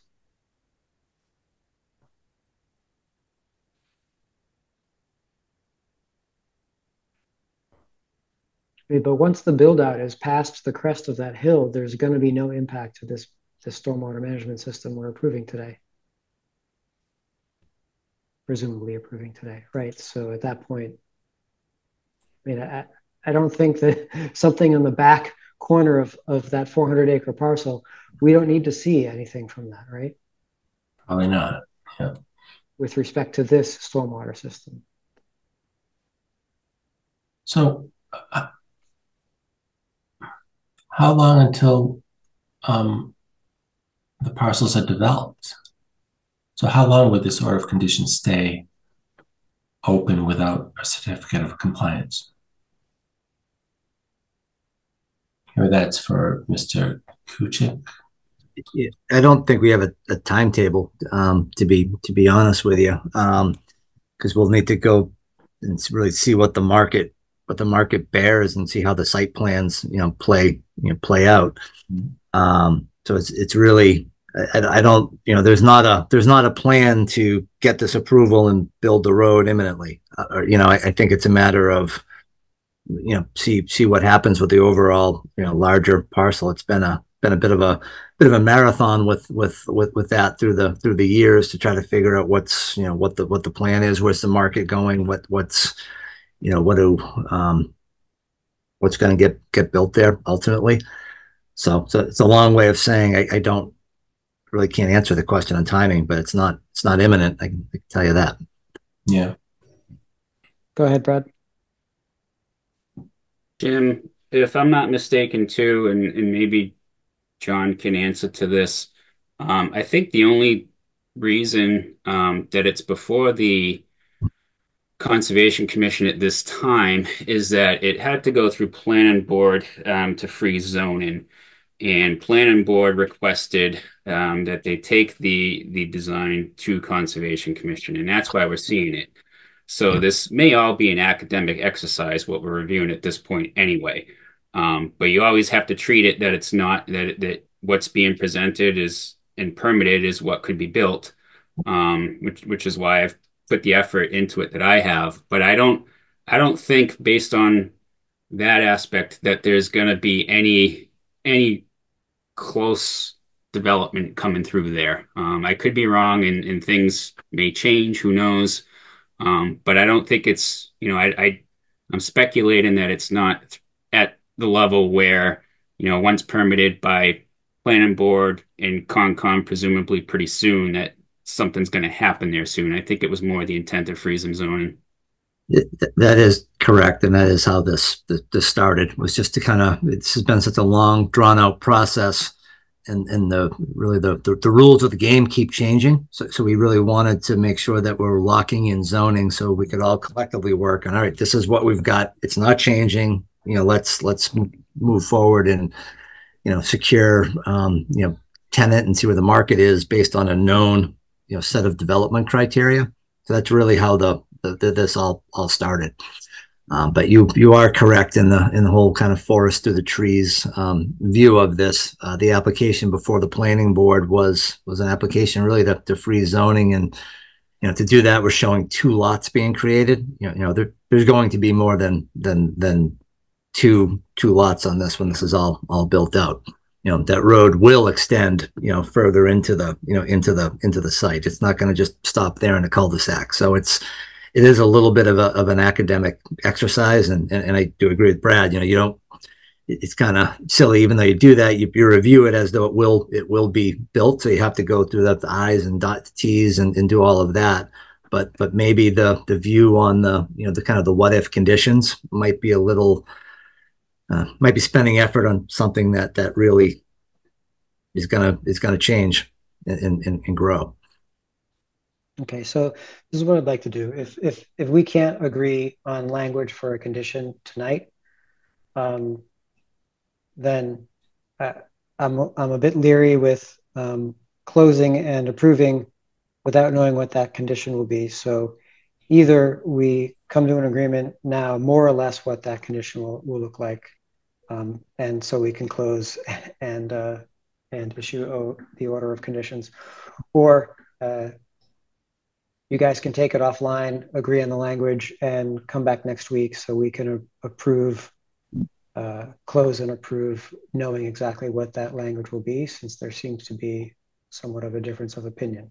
So, Brad, if you could restate what you think that condition would be, and let's see if we can just agree with that right now. Sure. So again, I think that you would have a special condition that any further development on the parent parcel would be required to meet all the stormwater management standards, and that information shall be submitted to the Conservation Commission for their review. And I wouldn't go into further what that is in terms of new NOI or amended order, just for review, if that makes sense. Mr. Kusich, Mr. DePietri, does that sound acceptable to you both? Yeah, as long as the intent is such that it wouldn't require a new permit if it doesn't trigger a notice of intent or an amendment. We wouldn't have an issue with that. Again, our concern was to just have undue permitting for frankly us and you, to reviewing things that wouldn't otherwise be needed to be permitted, I guess. But to provide plans, and you can take a look at it and say, this does require a notice of intent because of X, Y, or Z. We don't have an issue with that. Again, I fully expect to be in front of this commission with the full build out at a later date anyway. Okay, sounds good. Yeah, so we won't promise that it wouldn't trigger a request for NOI, but presumably you do your homework. It'll be just, yep, looks good to us. Yeah. Okay. Yep. So I think we're in agreement on the condition. Anything else, Brad, or are we good to close and approve at this point? I'll set on my end. Like I said, they've addressed everything that I had in the comment letter. I met with Bowler as recently as last week on site, so good to go as far as I'm concerned. Jim, Dennis, good? No additional questions. I'm good. Right. Happy to take a motion to close. Motion to close the hearing. I'll second. Motion's been made by Jim, seconded by Dennis to close the hearing. Any further discussion? Seeing none, roll call vote. Dennis Hubbard. Aye. Jim LaValle. Aye. Tom Seidenberg also votes aye. Motion to issue order of conditions. Motion to issue an order of conditions with the special condition that Brad laid out a few moments ago. I'll second. Motion's been made by Jim, seconded by Dennis to issue an order of conditions with special condition we just discussed. Any further discussion? Seeing none, this will be a roll call vote. Dennis Hubbard. Aye. Jim LaValle. Aye. Tom Seidenberg also votes aye. Great. Thank you, everyone. Thank you all. We appreciate it. Have a good night. You too. Next up on the agenda, we have continued notice of intent for 0 Main Street, map 24, parcel 41.A, construction of single-family home, driveway and septic system. Do we have anyone on the call for this? Or Brad, did we get a continuance request? We did get a continuance request for that one. Okay. Yeah. Just one thing, Mr. Chair, so the commission knows I did fill out a Mullins certificate for the meeting I missed last week. Okay. Thanks, Jim. Yep. Lots of discussion on this one. Brad, you did mention that mentioned to me that the applicant wants to have the site visit with the commission. Shall we arrange for that offline? What I can do is I can send a like a doodle pull out to everyone. If nobody has their calendars or schedules handy to decide now, but if you want to do it now, fine. Otherwise, I can reach out to everybody. And hopefully within the next couple of days, get back to the representative and we can schedule a time to meet out there. Okay. Yeah, let's take the scheduling offline and move forward. So did they want to continue to the next meeting? Correct. Okay. So that's August 27th. Which I won't be here. We will have a quorum for that, right? David will be back, and David was here for the first hearing of this, right?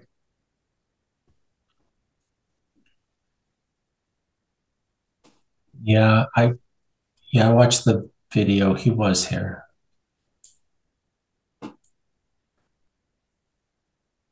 Okay, well, I mean, in the worst comes to worst, we can continue it again if we won't have a quorum. So, how many meetings in one hearing can I do Mullins certificates for? You can only do one. Oh, you're not here next meeting? Yeah, right. August 20th. Oh. I see. Yeah. So that would be the second meeting on this hearing that I missed. Yeah. So then we would want to. Well, no. So we would still have a quorum, right? For this hearing, we have. We have David, you, and I believe. Yeah. Yeah, we would still have three. Well, Tom, if I may. Yeah, sure. Go ahead, Brad. So real quick, when we run into these quorum matters, when we may have like a bare minimum for a hearing or continued hearing, and taking into Jim not being able to do another Mullen certificate, I do give that heads up to project proponents just so they're aware of that. Give them the option of coming in or not, just to potentially make it easier for them or not to run into continued quorum matters meeting after meeting. So I can reach out to them. We may not have the site visit and have them ample time to do any revisions for them to even want to come in that meeting, but I will give people the heads up. This is what we're looking at for potential quorum issues, and if you want to come in, great, and if not, and a lot of times we get the continuance request just for that reason. Okay. So let's continue to the 27th since that's what we were asked for, and we can continue again. Make a motion to continue the notice of intent for 0 North Main Street to our next meeting, August 27th. Yep, second. Motion's been made by Dennis, seconded by Jim to continue to 27th. Any further discussion? Seeing none, roll call vote. Dennis Hubbard. Aye. Jim LaValle. Aye. Tom Seidenberg also votes aye. Next up on the agenda, we have continued notice of intent for 121 Fire Road 11. I believe we have a continuance request for this. Is that correct, Brad? That's correct. To the Till next 27th? Yes. I'll make a motion to continue the notice of intent for 121 Fire Road 11 to our next meeting, August 27th, 2024. Yeah, second. Right, motions been made by Dennis, seconded by Jim to continue to the 27th. Any further discussion? Seeing none, roll call vote. Dennis Hubbard. Aye. Jim LaValle. Aye. Tom Seidenberg also votes aye. Right.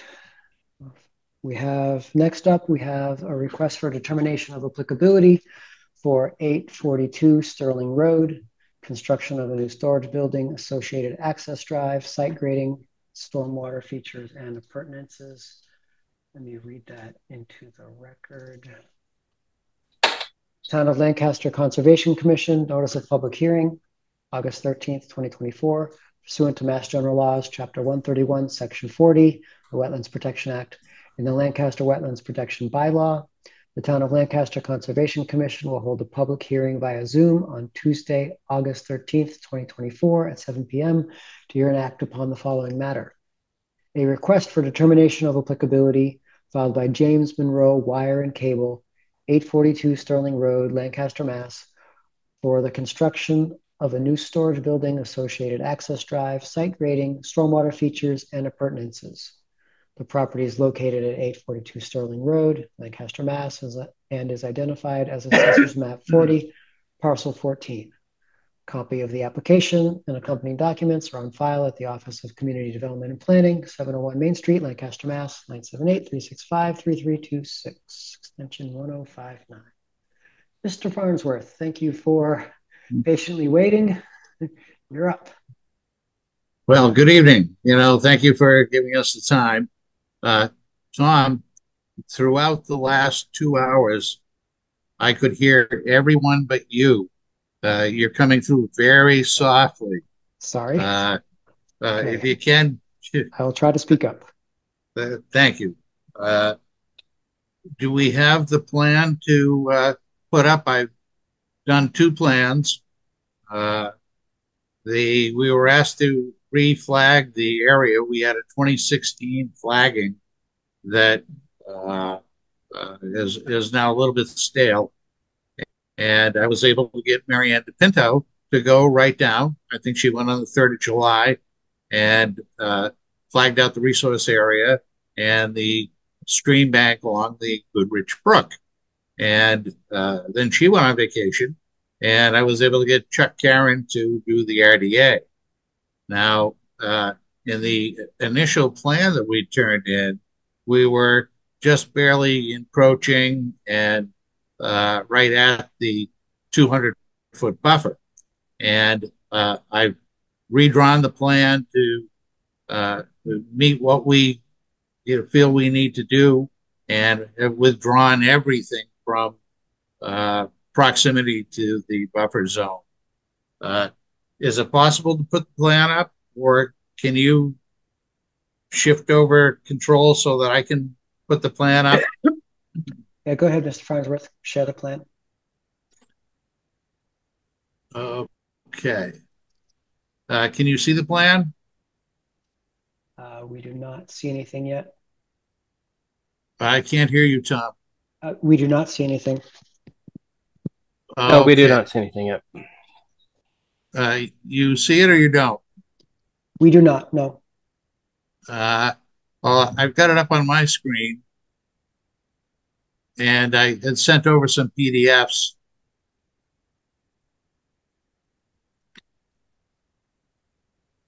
I'll put it up, Tom. Okay, I can do it if you'd rather, Brad. It's basically the same plan. I began with the 2023 aerial. This is the plan without the aerial behind it, so that you can clearly see everything. I'm pretty sure you're all familiar with Sterling Road. The site drops away to the south, and we have an existing 60,000 square foot building that is adjacent what is now the Culpeper area. And this is an industrial area, and we have a manufacturing facility, and they're using the whole 60,000 square feet. And this orange rectangle down at the bottom is the 28,000 square foot building addition. And Goodrich Brook comes underneath the rail line about halfway up the plan and sort of skirts along the left-hand side of the plan over to the road and off down the way. Now the blue flags, the blue dots are the stream bank, and the red are the BVW.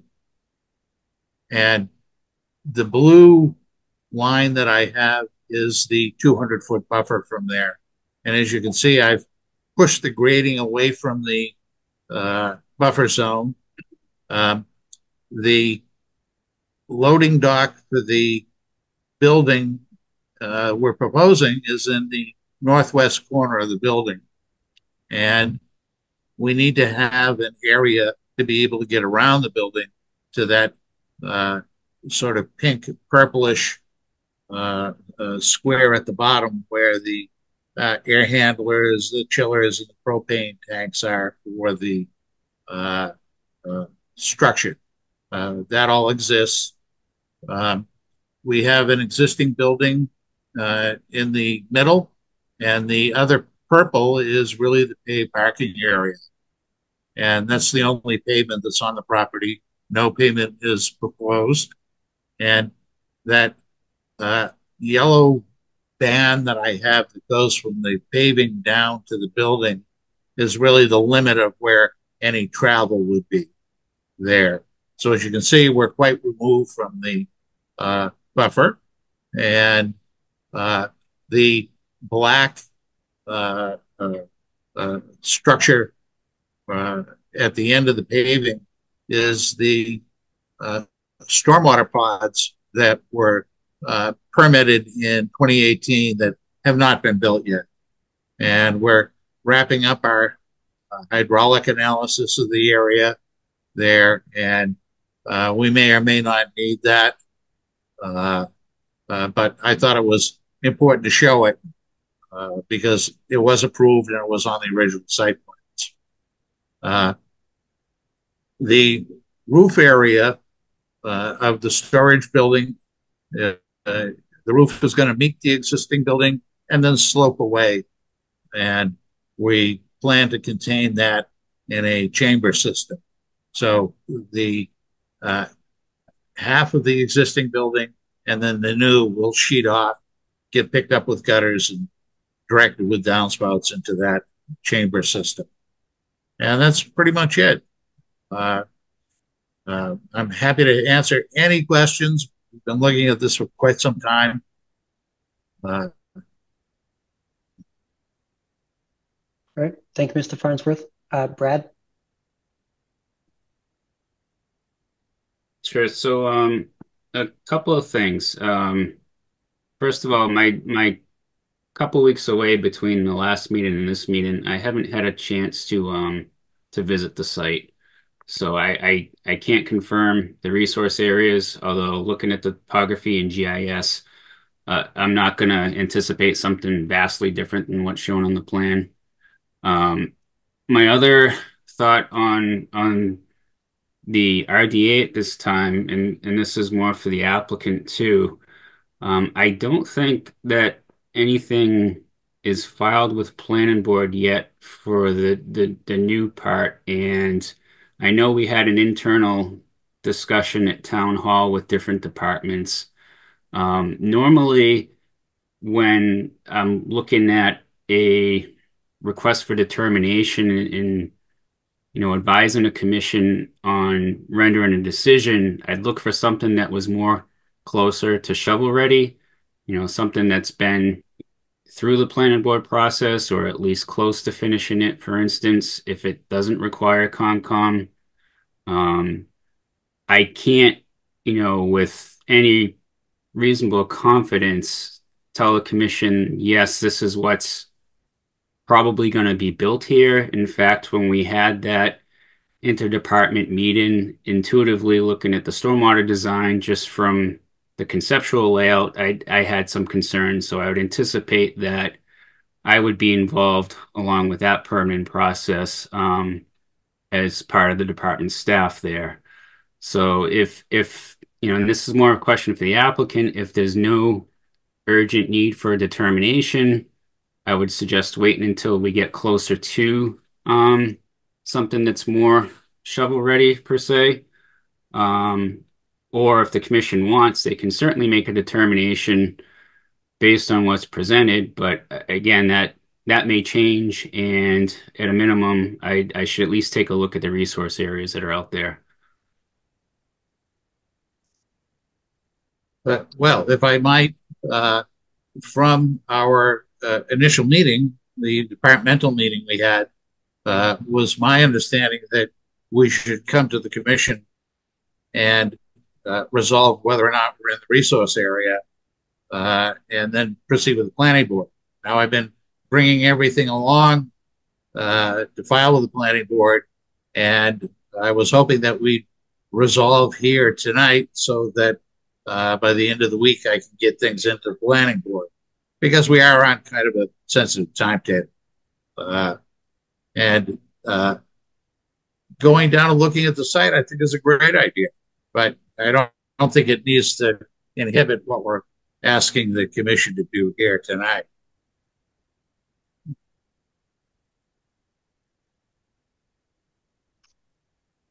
Okay, Dennis, you had your hand up. You're okay now. Yeah, no, I just wanted that line of questioning into stuff to play out. Mine was slightly different. So, with the swale and stuff you're building the work, it looks like you're cutting into the existing tree line. Do you have my one concern would be making sure that you're not removing trees back into that 20-foot buffer, right? So it's hard to tell from this plan where the extent of the new tree line is going to be, based on assuming you're going to need some clearance around those swales. So to me, I'd want to see that marked on the print before I can make an NOI determination. Now, the swales that we're showing at the bottom of the plan, I'm not really sure we're going to need those. But I've shown them in there in the event that we think it's necessary. The swale should be vegetated, and it should be taking care of itself. And the tree line really comes along. It's sort of the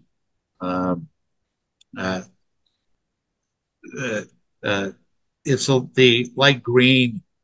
What do we want to saw? It's sort of scalloped line, yep. and it comes right up against the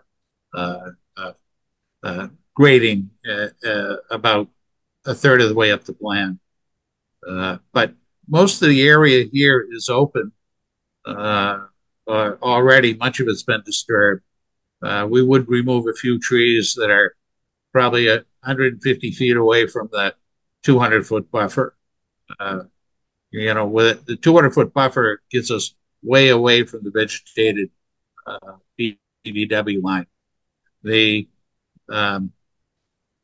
Lord Manufacturing was here prior to Monroe Wire and Cable acquiring the property, and there were buildings that were removed, and one of the larger buildings that was removed was partially in the footprint of where the building addition is proposed to go.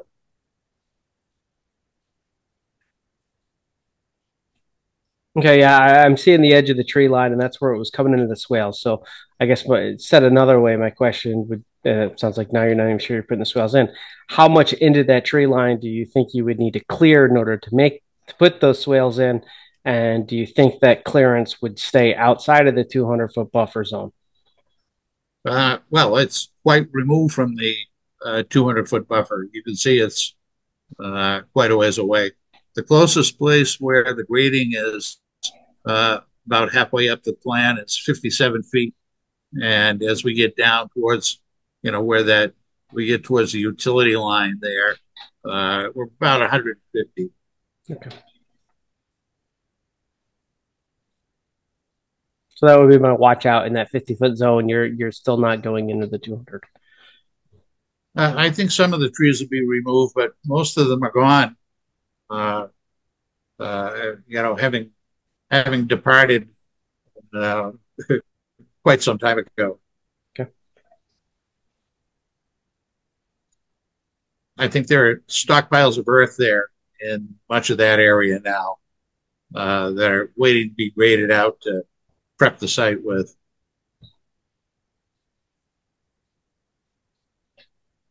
The stormwater basin shown at the top of the plan, right adjacent to the parking lot, that's not constructed at this point?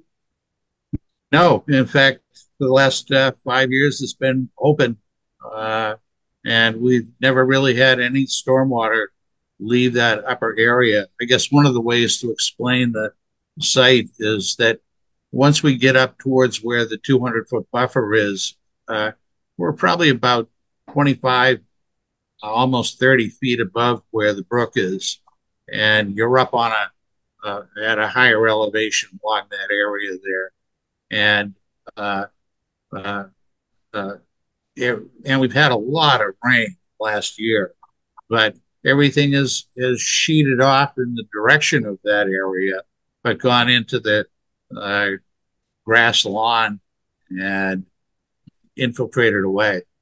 Uh, like I say, in the entire time we've been watching the site, and I go by there a couple of times a day, and I get out after every rainstorm. We've never seen any storm water accumulate for a long period of time or migrate away from that area.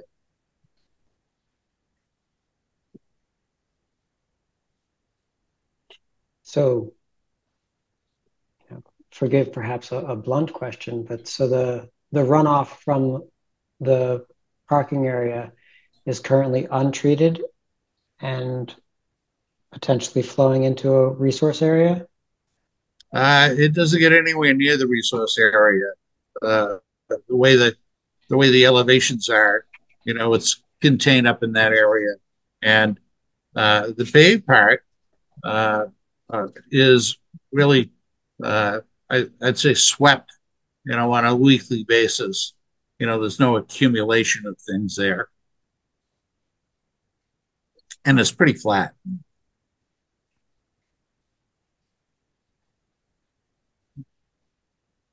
So, so for my part, if I take all the lines on this plan as accurate, this is obviously a negative determination. But since Brad hasn't been to the site, I feel inclined not to vote for a negative until Brad has had a chance to see the site and can come back to the commission, and say that things look on the ground, things look fine. I don't know, Brad, if you have any comments on that. The resource area part's easily resolved. My bigger concern, and I actually have more now hearing some things tonight, is the potential for this to be significantly different when it gets to the final design permittable stage with planning board. So that brings me back to, is the commission comfortable with issuing a determination on something that I consider to be a conceptual plan at best right now? Or do you want to see something more refined before making that determination? And to Mr. Farnsworth's comment with the planning board, I don't see any reason why you can't start that process now. I've never heard of a planning board looking for a decision on an RDA for jurisdiction, for instance, before you can even begin with them. I know internally we're starting to have some discussions about better coordination between the boards, to help move things along everywhere. And if I need to reach out to the planning board chair or Brian in my office to help make that happen, we can I can certainly do that. I'll be in first thing tomorrow morning saying, have them go through planning board at this point. But I never got the impression that I heard at that meeting that you shouldn't go through planning board until you filed a request for determination with the Conservation Commission. I did say all along there that I had concerns with conceptually with what I was seeing with stormwater and would be very interested in being involved as part of that process and seeing how things progress there, which I imagine planning board would involve me with through at least the stormwater permitting. But I just see that there is potential for things to change here, and I'll leave it at that. Well, I really don't see how it could change or what we would do to enhance the uh, drawing that we have here tonight. We've really defined everything, looked at it very carefully, and I, we're ready to go to the planning board. Uh, I'd like to go with, something from you folks, but we're getting to the point where we're getting under a time constraint, and we're filing with the planning board, just as soon as possible. I'm hoping that we'll have the stormwater stuff all done by either Friday or Monday.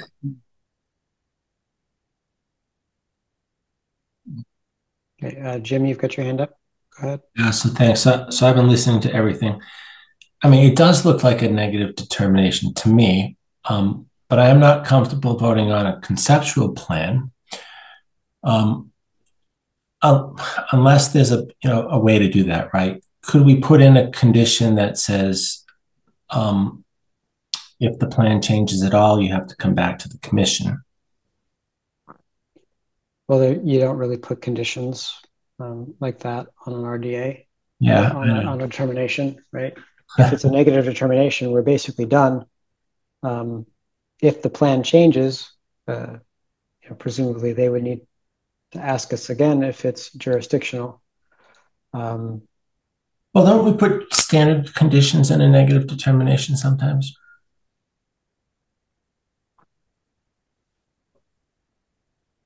But you also have, Chuck Karen's really determination, in the RDA paperwork that indicates that, we are removed. Now we're even farther removed from the buffer area. I think Mr. Fisher would like to make some comments too. And this really isn't a conceptual plan. This is the nuts and bolts of it. I don't see the screen, so Mr. Fisher, if you want to speak, go right ahead. Absolutely. First, I want to thank the commission for, seeing us this evening. I know it's late in the evening, but first of all, to echo John's comments, I've worked with this town for many years. My family's been here for many years, and this is not a conceptual plan. We have a building ordered. It's due in by the end of September. I've been very patient working with John, working with the town. There's been a lot of turnover. I don't know where wires have been crossed, no pun intended, as far as where we're supposed to go first. I've heard a lot from the building department. I've heard a lot from you folks through John. And my concern is the meeting after meeting after meeting of being turned over. When we built this building 5 years ago, whatever board was in place at that time, they came out, they worked with us very well. I've been going at this now with John for 2.5 months and trying to get, every time he's come to me and asked me, we need to do this, we need to do that. We've done it. And there was no concern per se 5 years ago. We haven't changed the site as far as the water it will hold, the elevations, the distances from the wetlands, where this warehouse building is going. It's, again, not conceptual. This is real. It's going to happen. I've been waiting very patiently for this board as well as others to work with us to get certain permits so I can put a foundation in. I just want to make it clear that this is going to happen. I was hoping that I'd have a permit of some substance by then or by now to at least put a foundation in so I could get moving. So, we've done everything this board as well as, the planning board or the building department has asked us.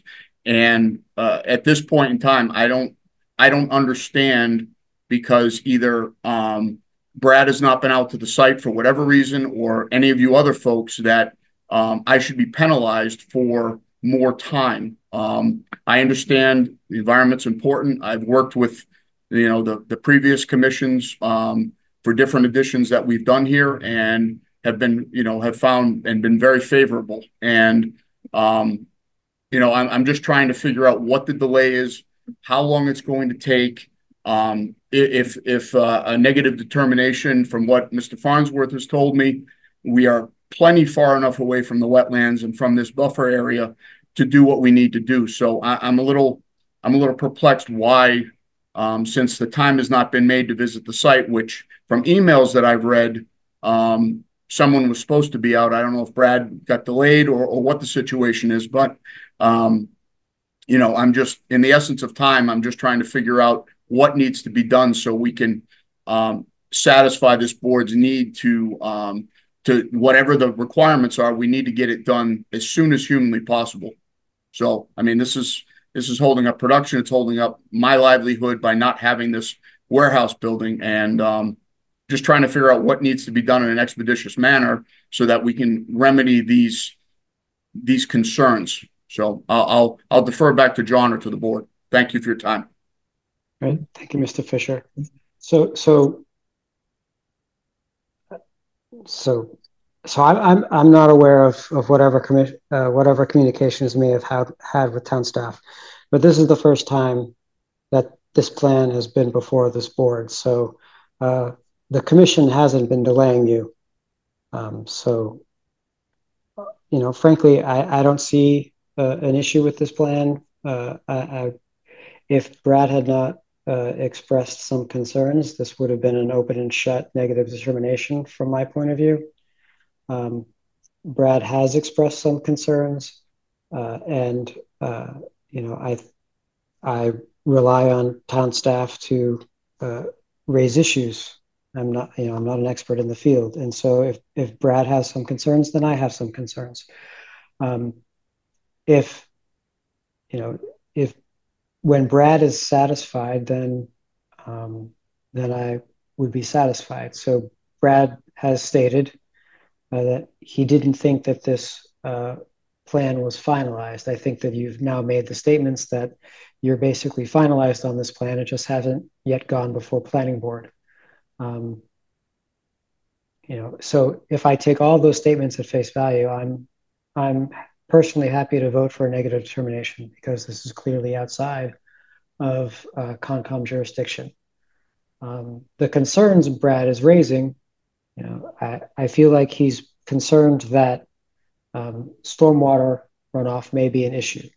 You have an approved basin that hasn't been constructed, possibly several. I'm not entirely sure if these ones on the bottom of the plan were previously permitted or if they're simply possibly proposed. But I do have a concern that you have a stormwater basin that isn't constructed. And so that does make me question, as I did earlier, where the runoff from the parking lot is going. And so that also makes me inclined to wait for Brad to visit the site and have his concerns allayed.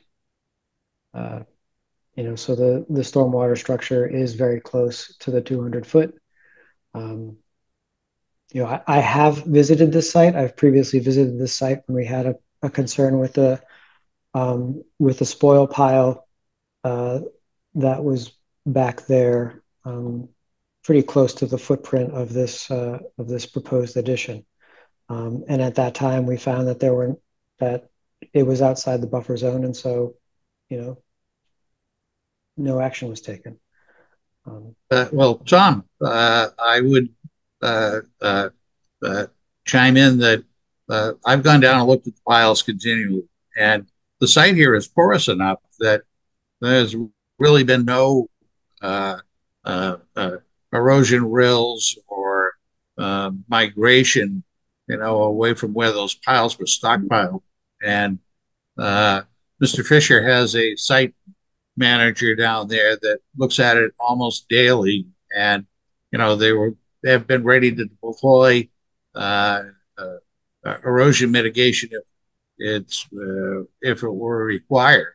Uh, and uh, uh, uh, uh, I can't emphasize enough how porous the site is here, and it's really the same deposit of material that we see over where Bartlett Lane was. In the mid 90s, I did over 150 test holes over on the Bartlett Lane site, which I think enabled the next uh, owner to put that huge Presby system in that bone gravel area there. But as David has said, you know we look forward to being very cooperative with the town in all respects, and I think we have throughout. And we're in the 2017 to 2019 permitting process. But we'd like to move ahead if we could. I'm happy to go down with Brad anytime he'd like to go. There's not a lot to see, and it's easy to see. Yeah. So Brad, so you have expressed some concerns. Can you particularize those concerns? Can you say specifically what gives you pause with this plan? So I know that you thought that this was more conceptual than reality. I think we've heard the applicant say that no, this is definitely what they intend to do. I don't know if that changes your previous opinion. So, couple things, and to help answer that. So, what's being presented to the commission tonight is one plan sheet, plan 1 of 1. So, I'll ask you, John, what are you going to be submitting to the planning board? Do you have a civil set done at this time, or is this the plan? No, pretty much it's the same plan. I've just relabeled it as a stormwater site plan. And we have the architectural drawings for the building inspector, and they've done the site borings there for the foundation plan. What you see before you is what I think is going to be cast in stone. So this one sheet is your civil drawing set for the application that's going to be through planning No, board.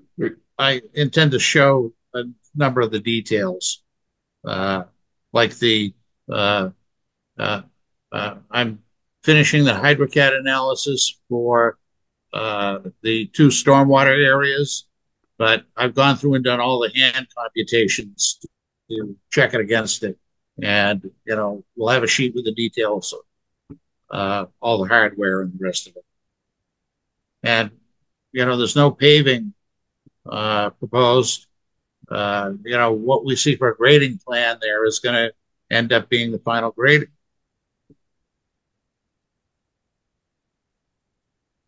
Okay, so normally what we're reviewing through any permitting process is some of the things you've just mentioned and more. So we're going to want to see the stormwater checklist.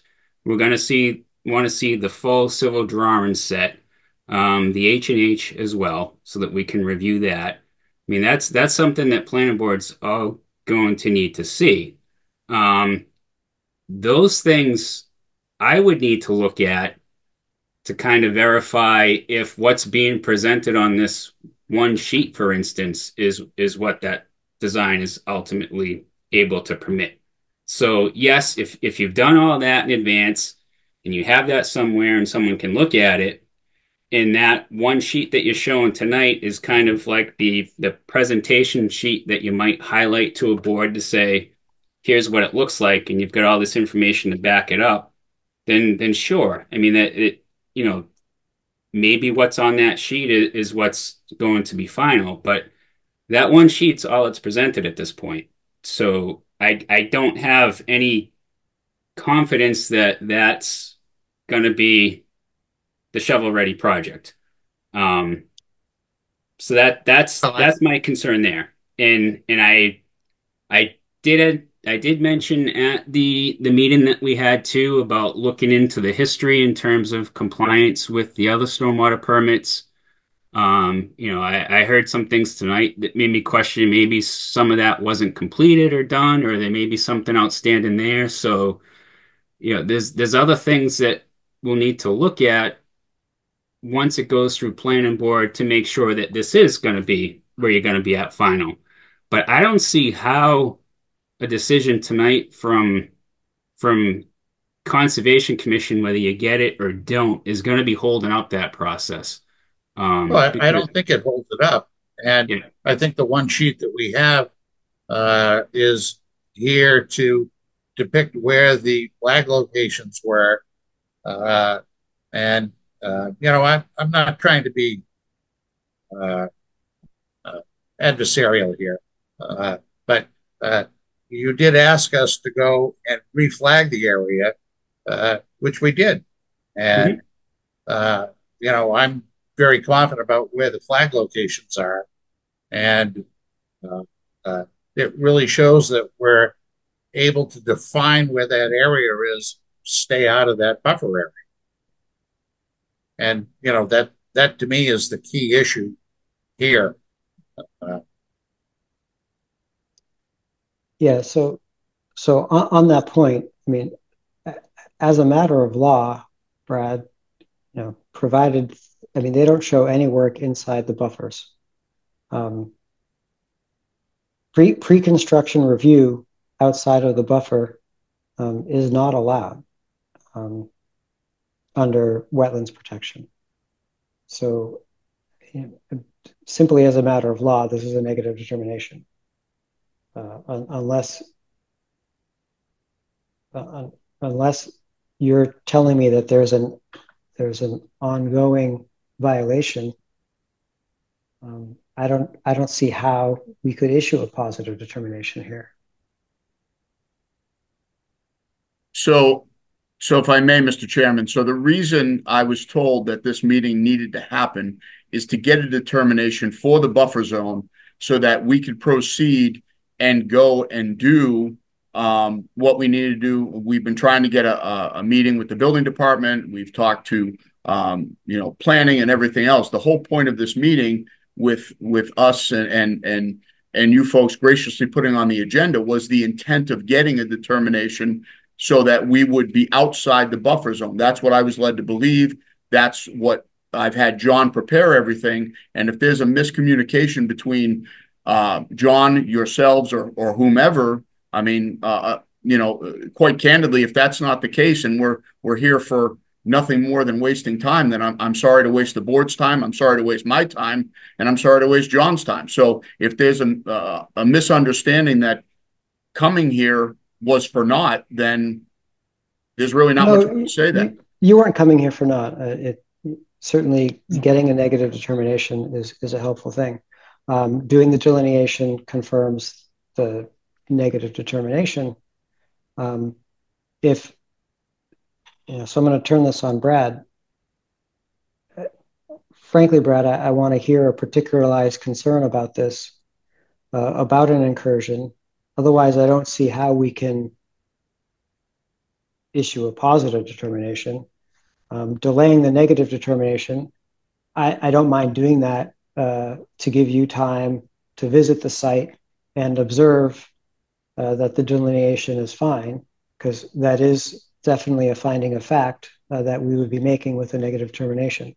So I don't see that that holds up the applicant in their planning board process. The planning board, that they're definitely separate tracks. If the planning board wants to see ultimately that we've issued a negative determination, we certainly can do that, once a site visit has happened, and your concerns are allayed. But if the concerns are that these other stormwater basins or whatever other concerns that are currently outside the buffer zone are going to lead to problems, while I appreciate that, as a matter of law, we don't have pre-construction review authority over things outside of the buffer zone.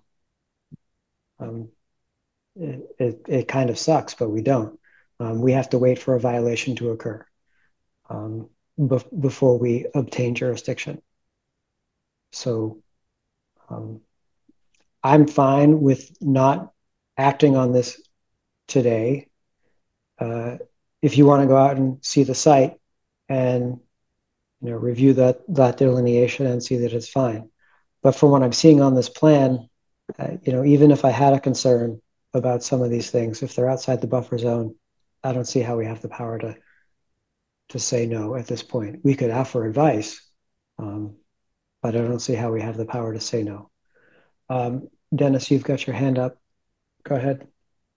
I think you were kind of hitting what I was hitting on. And I guess I don't know if it's a caveat, but I think as designed, yeah, I think it's leading to an NOI, assuming that we agree on the delineation. They'll only watch out for the applicant, and I would just say we're making sure that the work on that grading doesn't encroach within the 200 as you're doing the work around it, and as long as it's shown that you're staying out of that, as long as that's the case, I'm leaning NOI on this one. I think you mean negative determination. Negative determination, excuse me.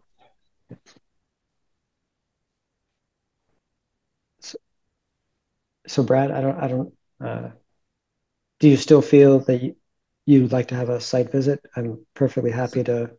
So a couple of things. The RDA is not requesting the resource area delineation. In fact, if it had, I've always been an advocate that the ANRAD process is the mechanism for that. So the RDA is simply requesting, is the work subject to the Wetlands Protection Act or the local bylaws?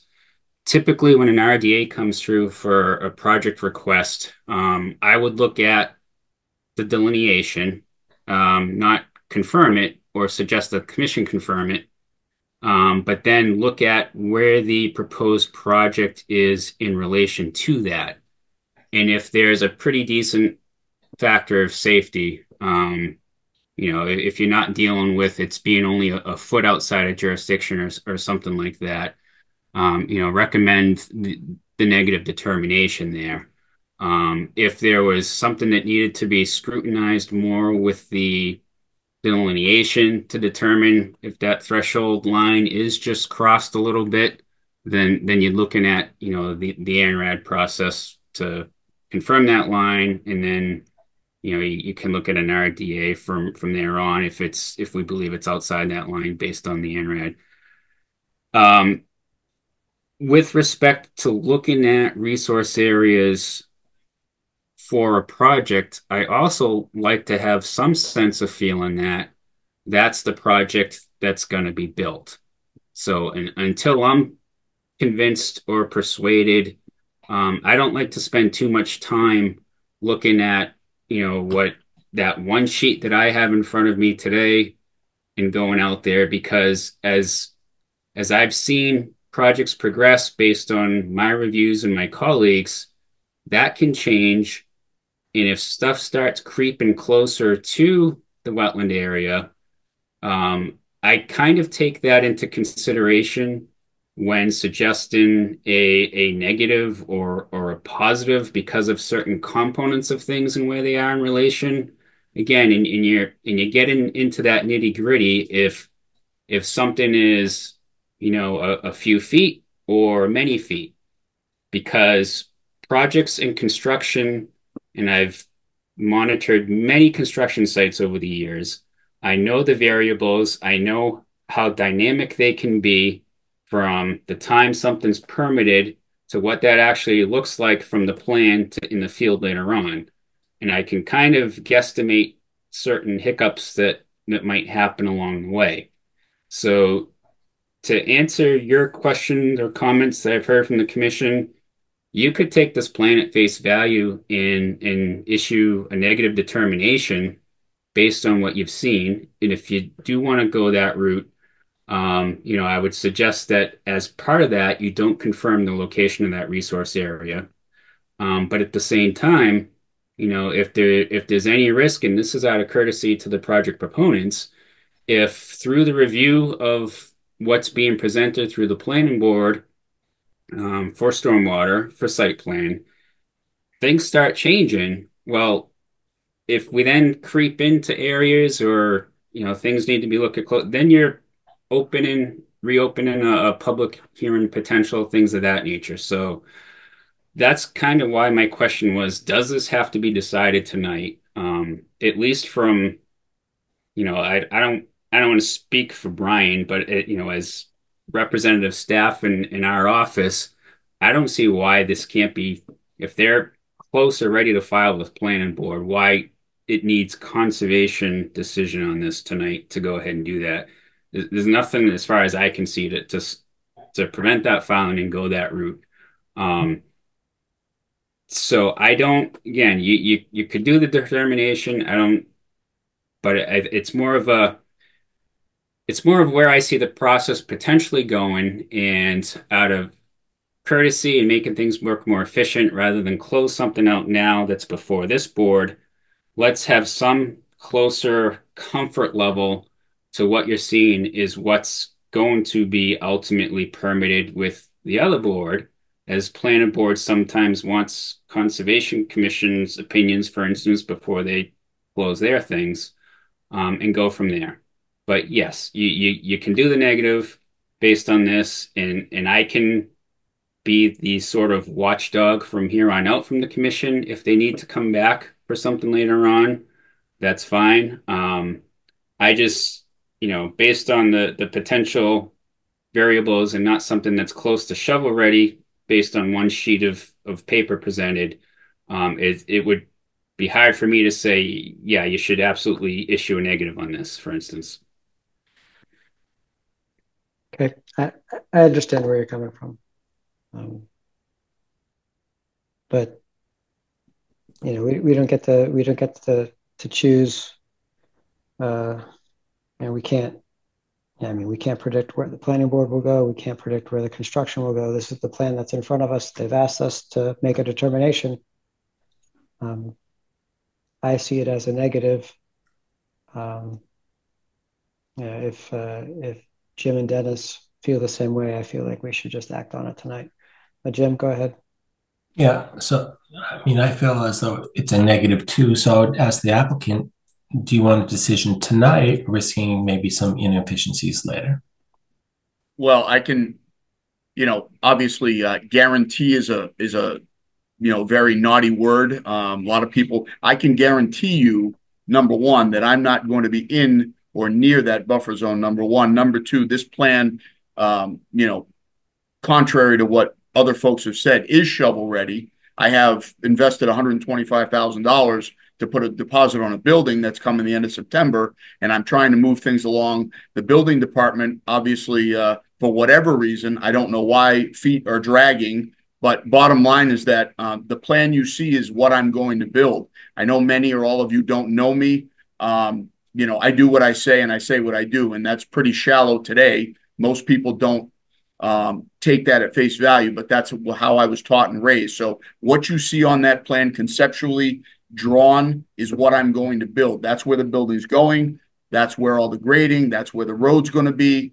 Again, in my 5 years of this building, since the first 60,000 was built, the runoff is very minimal. Anybody who drives by here has not seen any ponding, not seen any issues. Obviously, everybody has their own opinion about James Monroe and what we do here. But as far as environmental impact, we've always been a friend of the town over the years. So that's all I have to say about that. So, Mr. Chair, I'm okay voting tonight with having Brad keep an eye on it. Well, we're happy to work with Brad.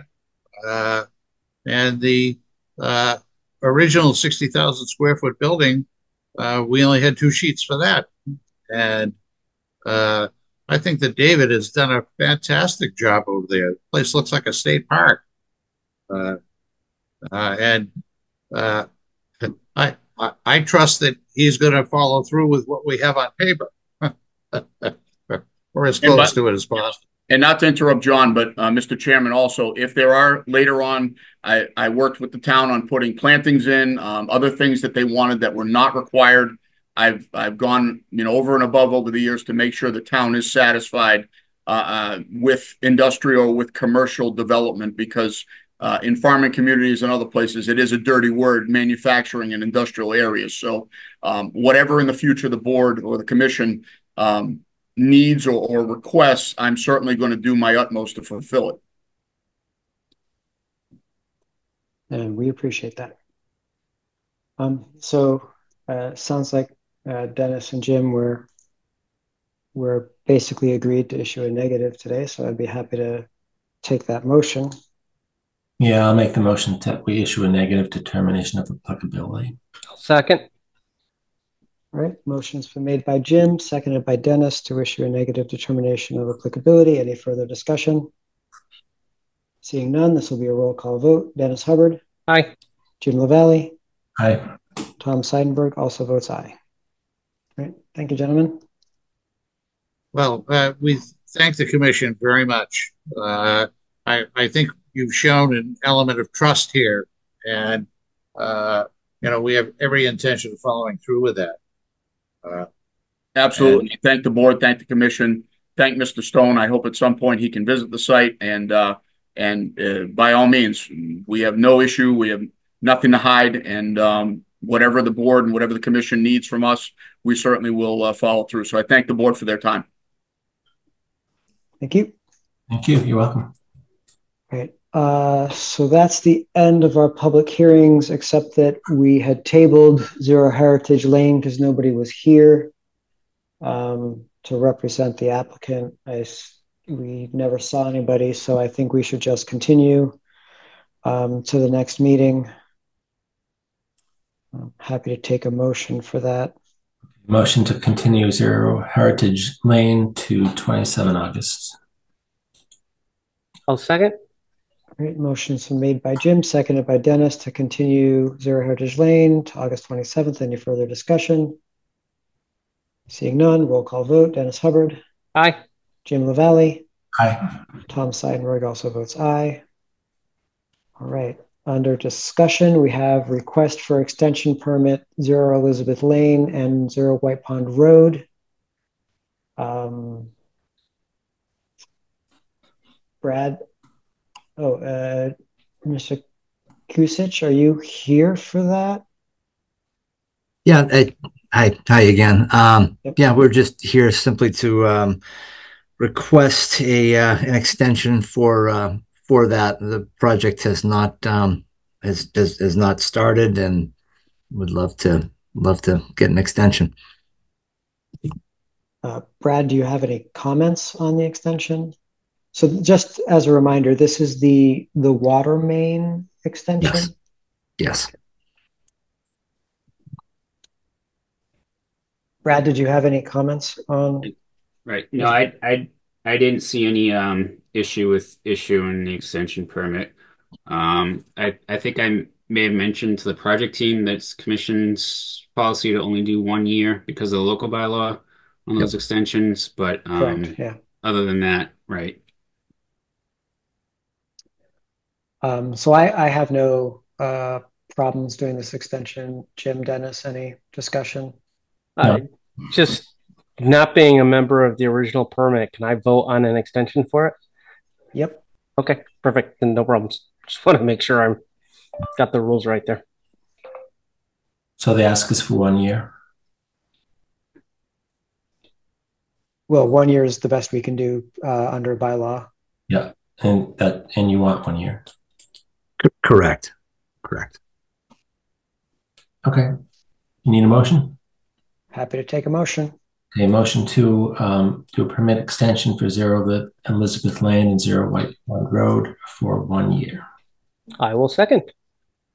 All right, motion is made by Jim, seconded by Dennis to grant an extension to DEP file number 1930589. Any further discussion?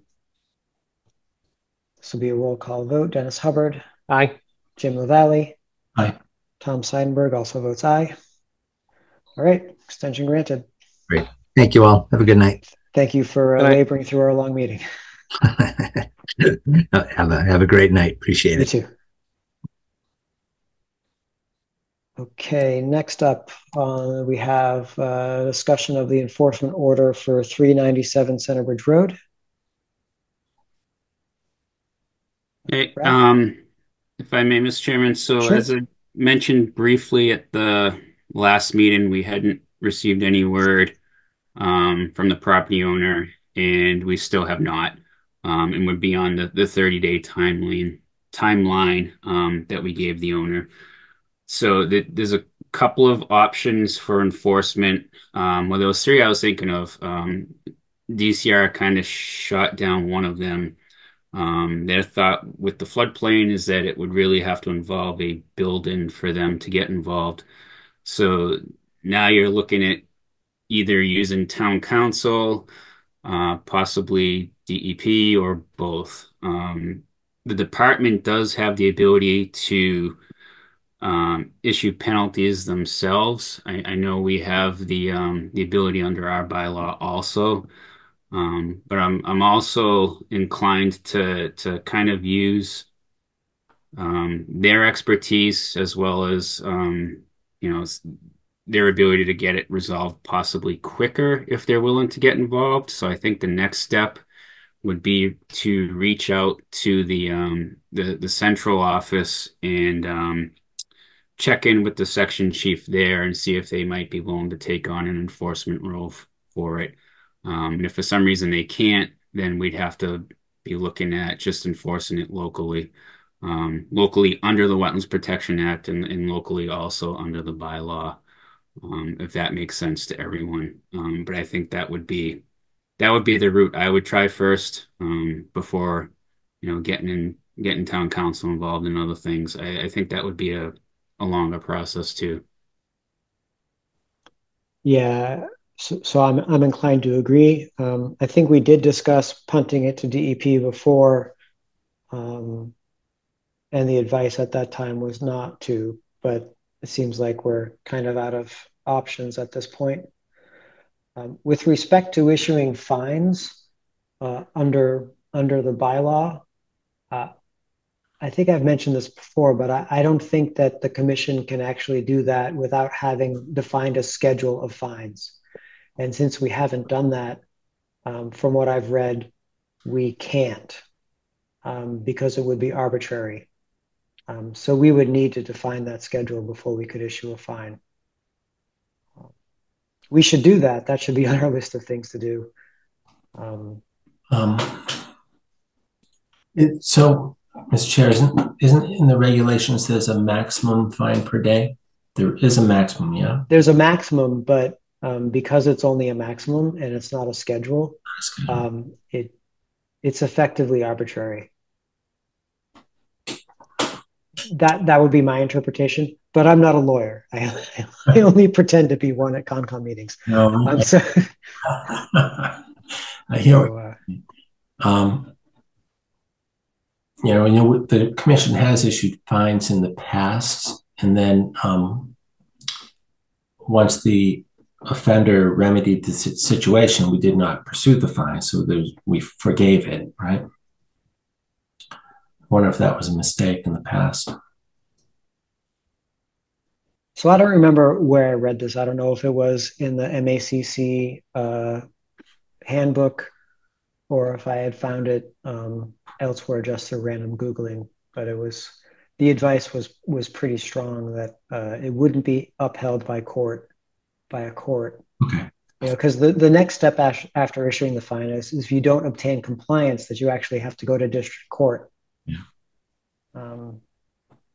All right, so we definitely should do a schedule for We sure. need to, and then probably sounds like DEP to begin with. Let's hopefully we can get them to take and drive. In Yeah, the they certainly have a meantime, bigger stick. we have something to put on our next warrant. We need to figure that out. I don't think we would need to change the bylaw since the bylaw already gives us permission. It would just be regulations. So we would only have to post a meeting. Yeah. Yeah. Oh, okay. Cool. So Brad, is it clear? I think we've opted for DEP route. Do we need to vote on that? No, I can simply reach out to them and start that process. So I know at one of the other meetings, not somebody in the commission, but someone else thought that possibly DEP may not have been helpful in the past. But I've been working with them for, over 25 years now. When they tend to be less helpful isn't out of desire. It really has to do with what they have on their plate and what the impacts are. I think when you're dealing with a floodplain resource area impact combined with riverfront, um, things of that nature, there may be more of an appetite given the resource area involved. It's ultimately up to them in how busy they are. But my experience with the department is for the most part, they've been super in the past to work with. And if they've, decided not to get involved in enforcement for whatever reason, it's because of, lesser violations and what they have going on at any given moment. But I always suggest at least reaching out to them to start that process going. I'm also not aware of a schedule that they have for their own penalties, so I do think they have language of a maximum amount. So I'm curious as to how that can't be enforced without that having been well defined, Tom. But I'll look into that part of it too, because their language is typically written, maximum amount per day kind of thing, which I think our bylaw shows. So, but more on that later, I guess. Well, the bylaw one is specific to the ticketing statute, something like that. Because it's Okay. under the ticketing statute, you need to have a schedule of fines, blah, blah, blah. The details elude me, but I know I've read that somewhere. Okay. Okay. So next up, under discussion, we have commission membership update. I'm happy to report that the select board did finally fill our last empty seat.